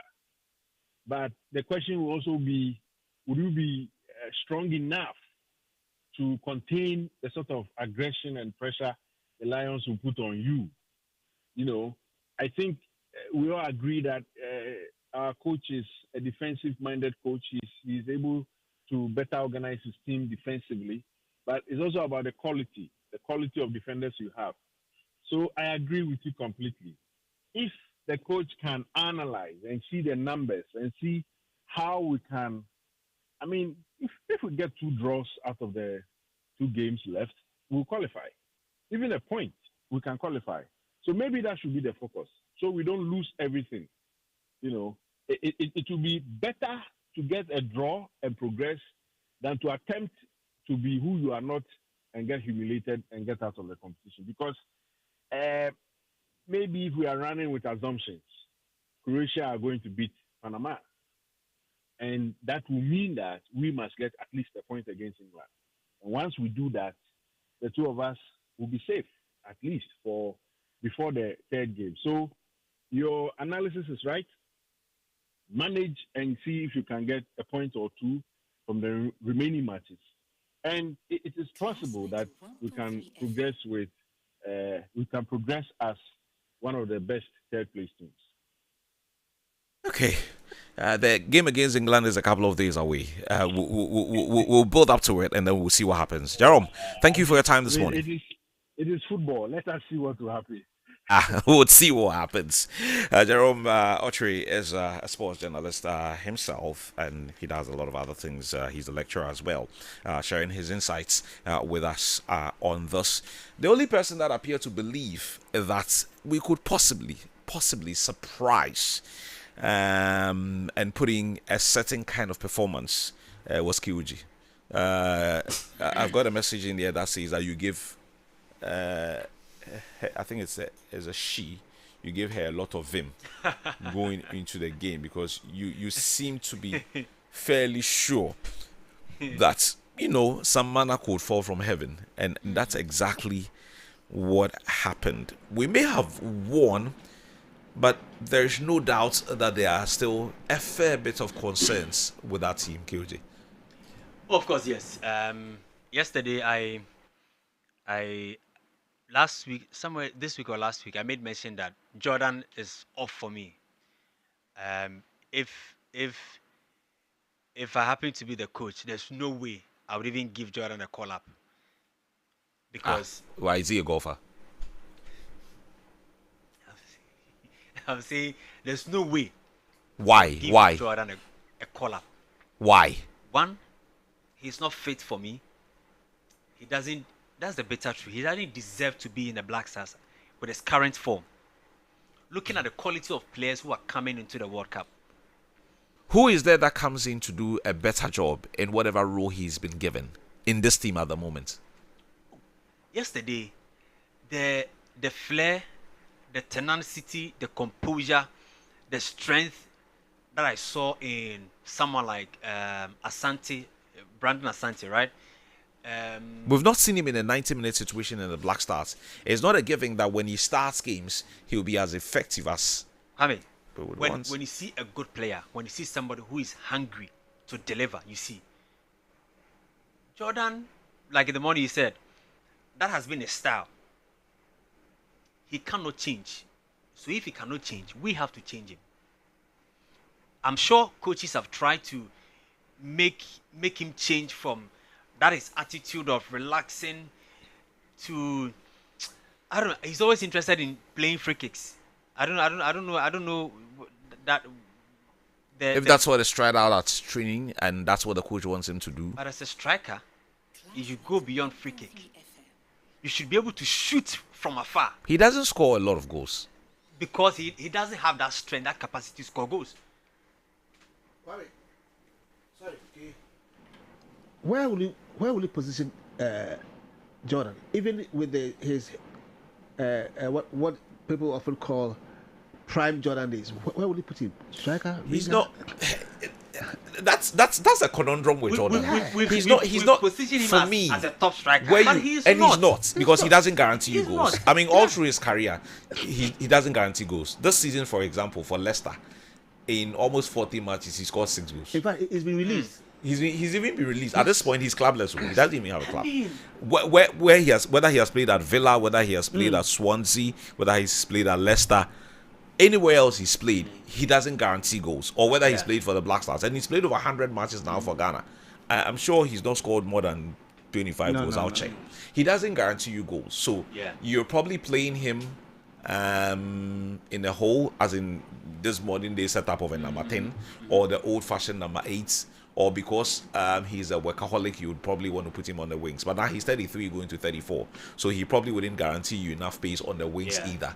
But to let him lead the line, and yesterday he was leading the line with another, with the greatest of respect to him, another West playing behind him, Kamaldeen Suleiman. Yeah. I have never seen him play a good game for the Black Stars. Yeah. But for some reason, every coach that has been in this team, I don't know what he does at training to convince them to play. And then on match days, I don't know why. So if you are getting Jordan to lead the line and Kamaldeen is the one playing in the hole, it would make Jordan suffer. Yeah. So maybe, just maybe, it's not just about Jordan, but maybe it's also because of how we are set up. He's not a striker at this point. He's not. But you've talked about he's played in the English league. He's played everywhere. You have talked about the English Premier League, where undoubtedly that is the best or the most hyped Premier Leagues in the world. You've played in teams where he's led, or maybe he's been in the attacking position, where he's equally flanked by quality players within the team. Yet he's unable to deliver. It's not like he's a top striker where he can shoot from afar, like what we saw in the France-Senegal game. Look at where Mbappe was standing. Yesterday in the England-Croatia game, look at where Rashford got the ball. Swerved the defender and placed the ball just at the right side of the net. That is a top striker we're talking about. Jordan do not have that strength and capacity to do same. So if you can't get a ball as a striker, look at the game, the previous World Cup, Asamoah game against the US. That is a striker. If you was Jordan, you won't compare Jordan to Jan. Oh no. No, I'm coming. I'm talking about. That's a mismatch. No, I know. But if you're talking about a striker, that is the typical striker we saw in Asamoah Harry Kane. That is a striking ball. If it was Jordan who had that ball, he would have thought of, let me fall and depend on a referee whether I'll get a penalty. But Jan was smart that, look, at that minute, it was difficult for a referee to award a penalty to you. So what do you have to do? Kill yourself, and when just when you fall, and that one, it is so obvious that the referee cannot overlook this fall than to give you a penalty. That is when you are rest assured that, this penalty was fair. But when you don't know that this referee might give you a penalty, you don't depend on the referee. Jordan is always depend on the referee. So there was a chance that he dribbled and he failed. In fact, he failed to dribble, and then he fell. That was intentional. I don't know because when you see the Nimeguasi,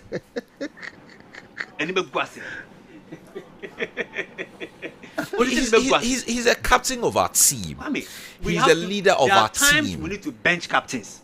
If the captain is not delivering, look at this, the pace at which I've never seen Asante play before. But yesterday I fell in love with the style of play. Not just the running, but the strength. Look at Sibo. Is that Sibo, right? Sibo, yeah. Look at the minute he came in and how he handled his circle at that moment. I missed Partey yesterday. I missed the Partey-Sibo collaboration in the midfield. That would have informed how Semenyo would have delivered more than what he did yesterday. Because I felt that something was missing in Semenyo. I felt his circle. At the point, it was all over the place. Yeah. It wasn't working. Yes, exactly. Yeah, someone was not doing his job for Semenyo to pull. So I miss the Partey. I miss the Partey. I miss. There was something off about Semenyo. He was trying his best, but he realized that Jordan will not help me. The guy behind Jordan, to Sulemana, will also not help me. So let me force my way through. And that is why when he got the ball, he was fast to give it to Asante. Then Asante gave the pace. Yeah. Because he realized that now I have somebody who can complement my effort. So it was a tactic. And he's smart. He plays for Man City. Yeah. That is a style of play. So if you get someone who match up with your strength, you know that no, this is the person. So for me, I've not seen Asante play 90 minutes. But if that guy had come in earlier, it would have pushed Semenyo to do more than what he did yesterday. But Jordan, up for me. But I still believe the Black Stars will shine. I still believe the Black Stars can beat England. I honestly, the style of play of the English team, yesterday I saw the substitutions they made. The attackers at the bench are more stronger than the attackers on the field. That is because if you look Thomas Tuchel for you. Exactly. If you look at we wouldn't mind having some. but Kwame, there's something about Ghana football. It's always a question of what I call the emotional blackmail from the Ayus, from the Ayu family. Where you are taking us? Yes, no, serious. When it was obvious that Dede wasn't doing well, almost always there's that nostalgic feeling about his dad, greatest Ghanaian player of all time, so his son must play. His two sons, if you know the game and if you follow the game and if you love the game, they don't have the talent of their father. No. Not even 1 million of their dad. Not 10% of what their dad did. Yes. It's pretty much in their case more of hard work and effort. Yes. But if it was about talents, and if I've even heard people go to the extent of if they did not have their surname as Ayu, they may not have even been getting opportunities. Of course, yes. Because they are not naturally talented like their father. I think their elder their father was exceptional. Rahim? Rahim, you know, we had one Rahim. is not even close. No, I know. But he was a strength guy. Yeah. I mean, yeah. Okay, he is their half brother. So this is it. And so you touch you've touched the Ghanaian soccer dynasty. Who are you?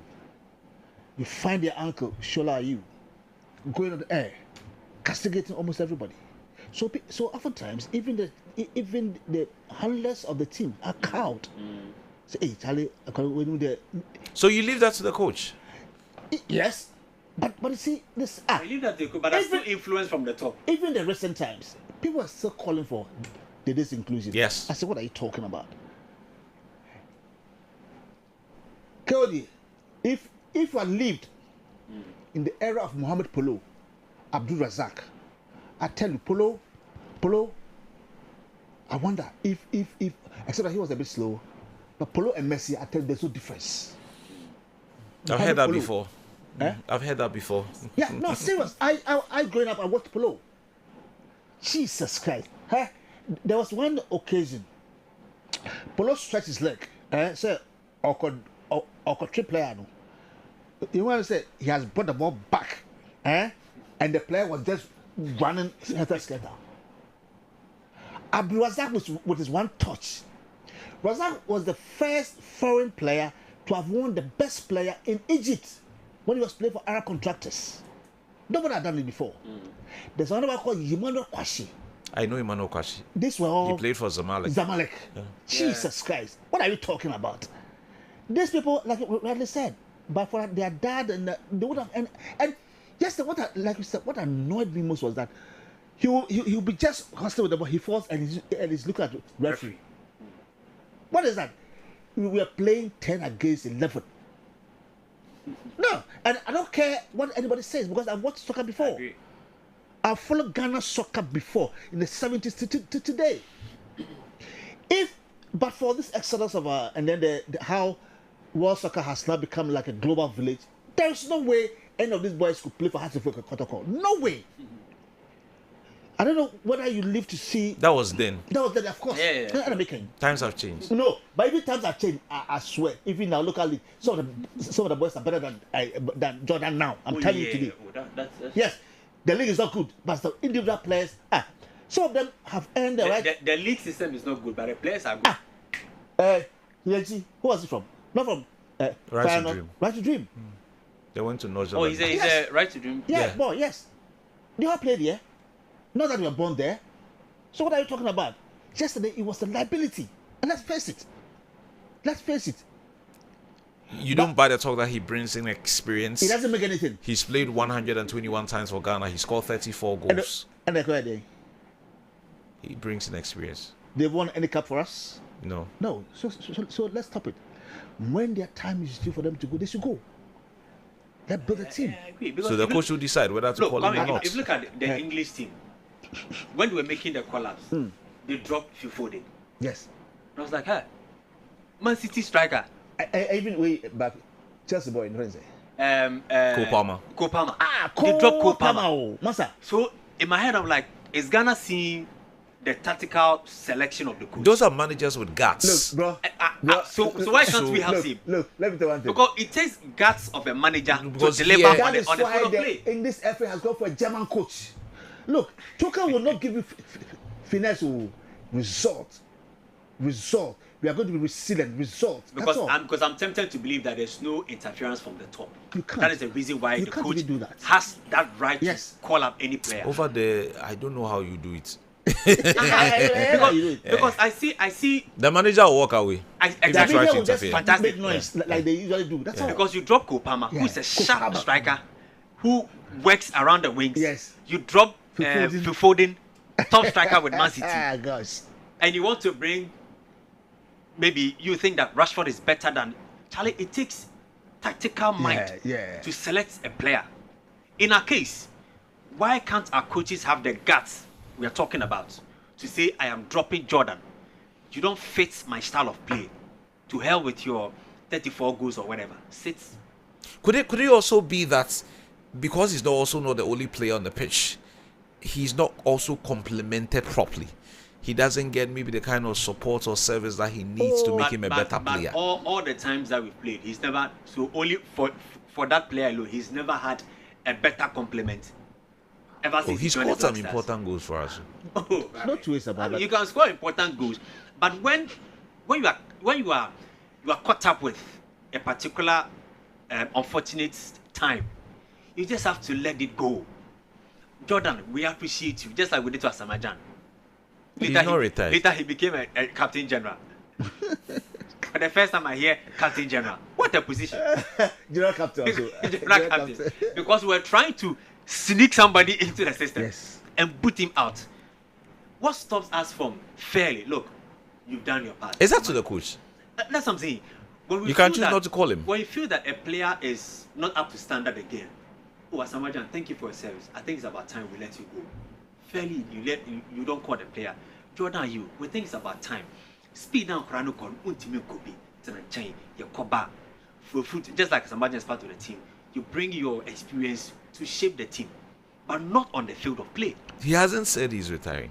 Well, we have to retire him because at this point, he doesn't need a call up. You want him to go away with all of this experience. What's the experience? By Asamajan not sitting, yesterday he was in suit. Yeah. Kwame, Leicester is going to from Championship League to One. League One. Yeah, League One. He's not even a part of the League One team now. Because they released him. They released him. Yeah. Now the point is that yes, his time is up. We appreciate all the things that Jordan has done. But Kwame, don't tell me about support. He gets the ball. People are around. I'm only thinking aloud. And I said, don't think aloud like that. He gets the ball. Release the ball. No, Jordan wants to dribble. Then easily he's overcrowded. And the ball is collected from him. He falls. Look at the referee. And there's something going on in this World Cup. If it's not real foul, forget it. If it's not proper foul, forget it. So the game is flowing. Yeah. Yesterday, the DR Congo Portugal game, it was so brutal. Yeah. The Portuguese were not seen top. Yeah. Like as in the physical battle. Look, the DR Look at Ronaldo, for instance. He was always dependent on the referee. DR Congo, but for Mobutu who destroyed their soccer, that has been their forte. Brute force. Those days when we played Kotoko in the African Cup with Canon de Yaoundé, Vita Club of, and then they had a team called Engelbert. Engelbert. Yeah. It's still there. It's still there. Oh, it's still there. So it's just been renamed into Tupusa Mazembe. Oh, okay. Okay. If you read about them, Kalala and the brute force.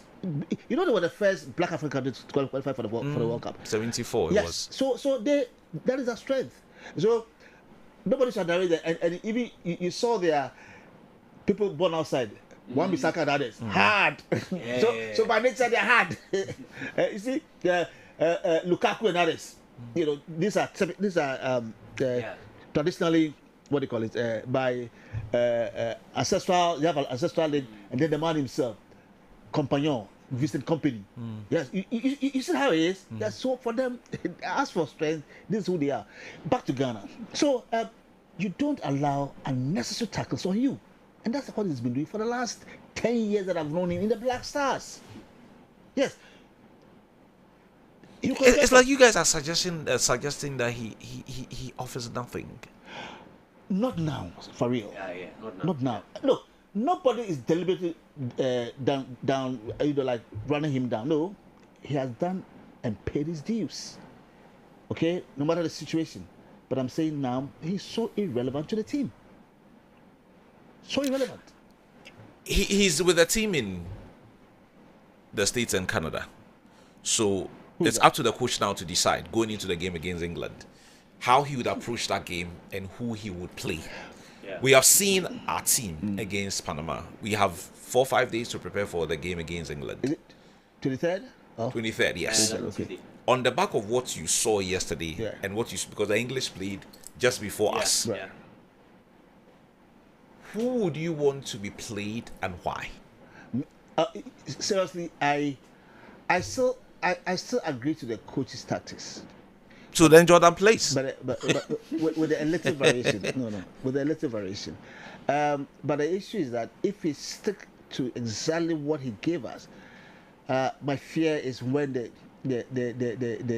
Red Lion this goes into overdrive. Look, it wouldn't be like those people and no, serious. Rashford, still the intelligence is there. He has experience. And then the man, Hurricane, that guy, I don't think he's getting his due.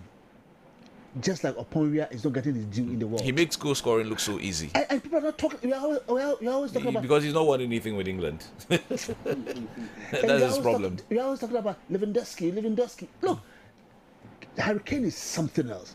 Again, I keep on saying, for me, the Germans are still the best. They still have a German coach who has done it. When indeed everything did not point to them winning the European Cup, he did it.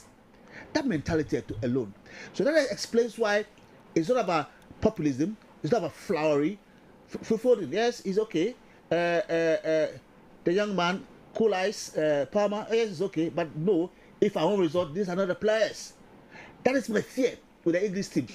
It is not about the players. It's the man and his mentality. Look, I don't want you to go and do kachao.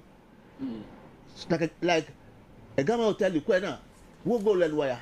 That is all. That is my fear with the English team now. So it's a team work out for a purpose. And that is it. So we maintain the core of the first half team, minus Kamal Dini and Jordan. Who would you play? Because I don't know much about the players then. Look, even if it to mean playing 5 back, I don't have a problem. The point we should continue to stifle the English. Yes, then to release the boys like we did the second half. Look, don't go play toe to toe. You can't. Even Panama, people are saying, why didn't you open? We couldn't have played them toe to toe in the first half. No, because they've played, like I said earlier on, they've played club matches, so they don't play as a unit. You'll be overwhelmed. So the English game, and then we have the Madu case and the rest. These are flair guys. And who's going to handle it? Babaraman or who? Gideon Mensah. There's a guy who plays. I forgot his name. He played. He played in the last World Cup. He's still in this team. I don't know whether we can try that guy at 3. Ado Mumin. Mumin, yeah, maybe Mumin. But there's another one. I've forgotten the name. I don't know. A Muslim. Yeah, Muslim guy. I don't know whether we can try him for the number 3, because those days he'll come in and then he would do very well at the last World Cup. That must have been Alidu. Alidu, yes. Okay. Alidu Seidu. Yeah, Alidu. He's lost his position to Marvin Senaya. Yeah, but the right back. Can we try him at 3? Because I'm still.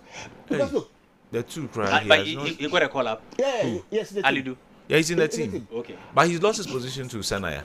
Senaya, based on what I saw the first match, I thought he was good. But you see, I keep on telling World Cup stage is a different ball game. Oh, but I think yesterday the defenders, I mean, for me, I think they did well. Especially the two central defenders. I did the tall guy. I think he did very well. The defenders don't have a problem. I only had a problem with the shaky goalkeeper. The first half. What's his name? Atizigi. Are you sure? I think Atizigi was for me. I think he was everywhere. No, but he did very well. Until he got injured. Yeah, I think he got injured. Serious. So at a point I felt he was just rushing too much to just deliver, because it was his first attempt. Because of, I don't know whether he was under pressure to lose his position to Benjamin Asare. But at a point I felt that no, Atizigi need to slow down a bit. I mean, he did some great saves, no two ways about it. But you mean his I've got some messages. I've got some messages for you guys, and then we'll take the conversations from there. This one is coming from John Abbott in Sakumono. He says, please, let's appreciate the contributions of Jordan Ayew and Asare, the keeper. Jordan was very instrumental in our qualification to the World Cup. So if the whole team didn't do well, you don't attack only one player. Today we are sidelining Ayew brothers for helping us this far, which isn't fair at all. Didn't Ayew win the U20 with us in Egypt? The whole team isn't good, and it's not just Jordan alone. Ghanaians are ungrateful. Strengthen your league, which no one is talking about. John Abbott, I appreciate your message. Kwame, good morning. Are your panel members aware Jordan Ayew is playing among a new group of players? These boys are new and do not know the movements of Jordan. I think we should take it slowly. Yes, he's rusty, but please, Boko. If we are sense this one. I like the way he ends it. Please, Boko. Boko. This country will never achieve anything in soccer.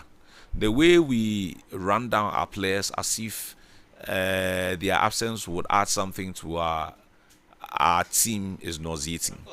We said these same things about Stephen Appiah and others, and we ended up achieving nothing. Football is never a one-man game. Okay. You say, please, you people should stop with your hatred for their use.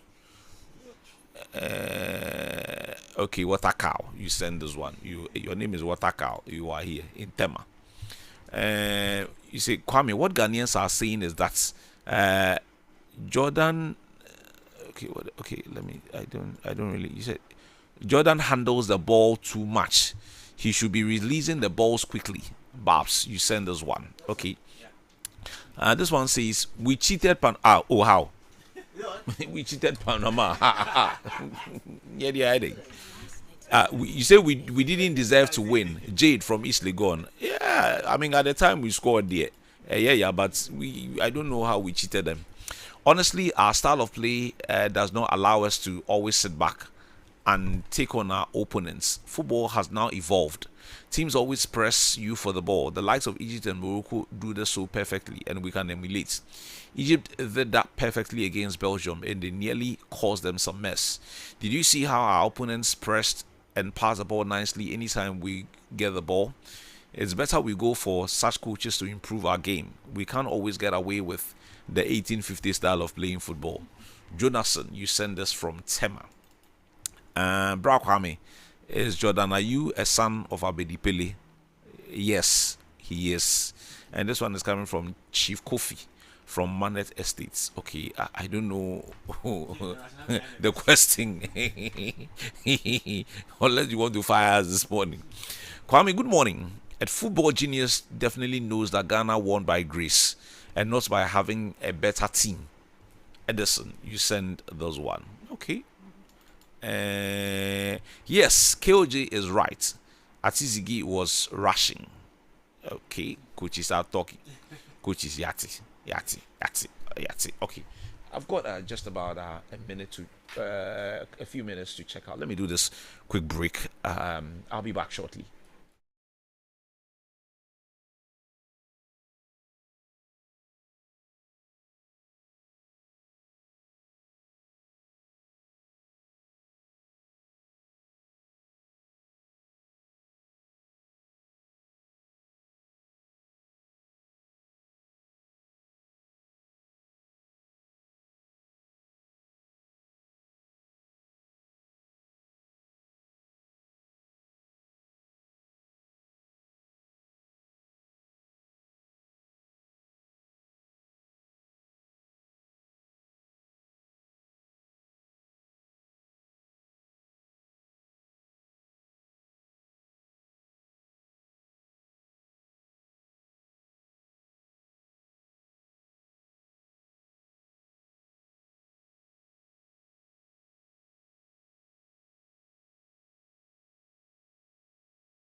score in their next game. Francis, you send this one.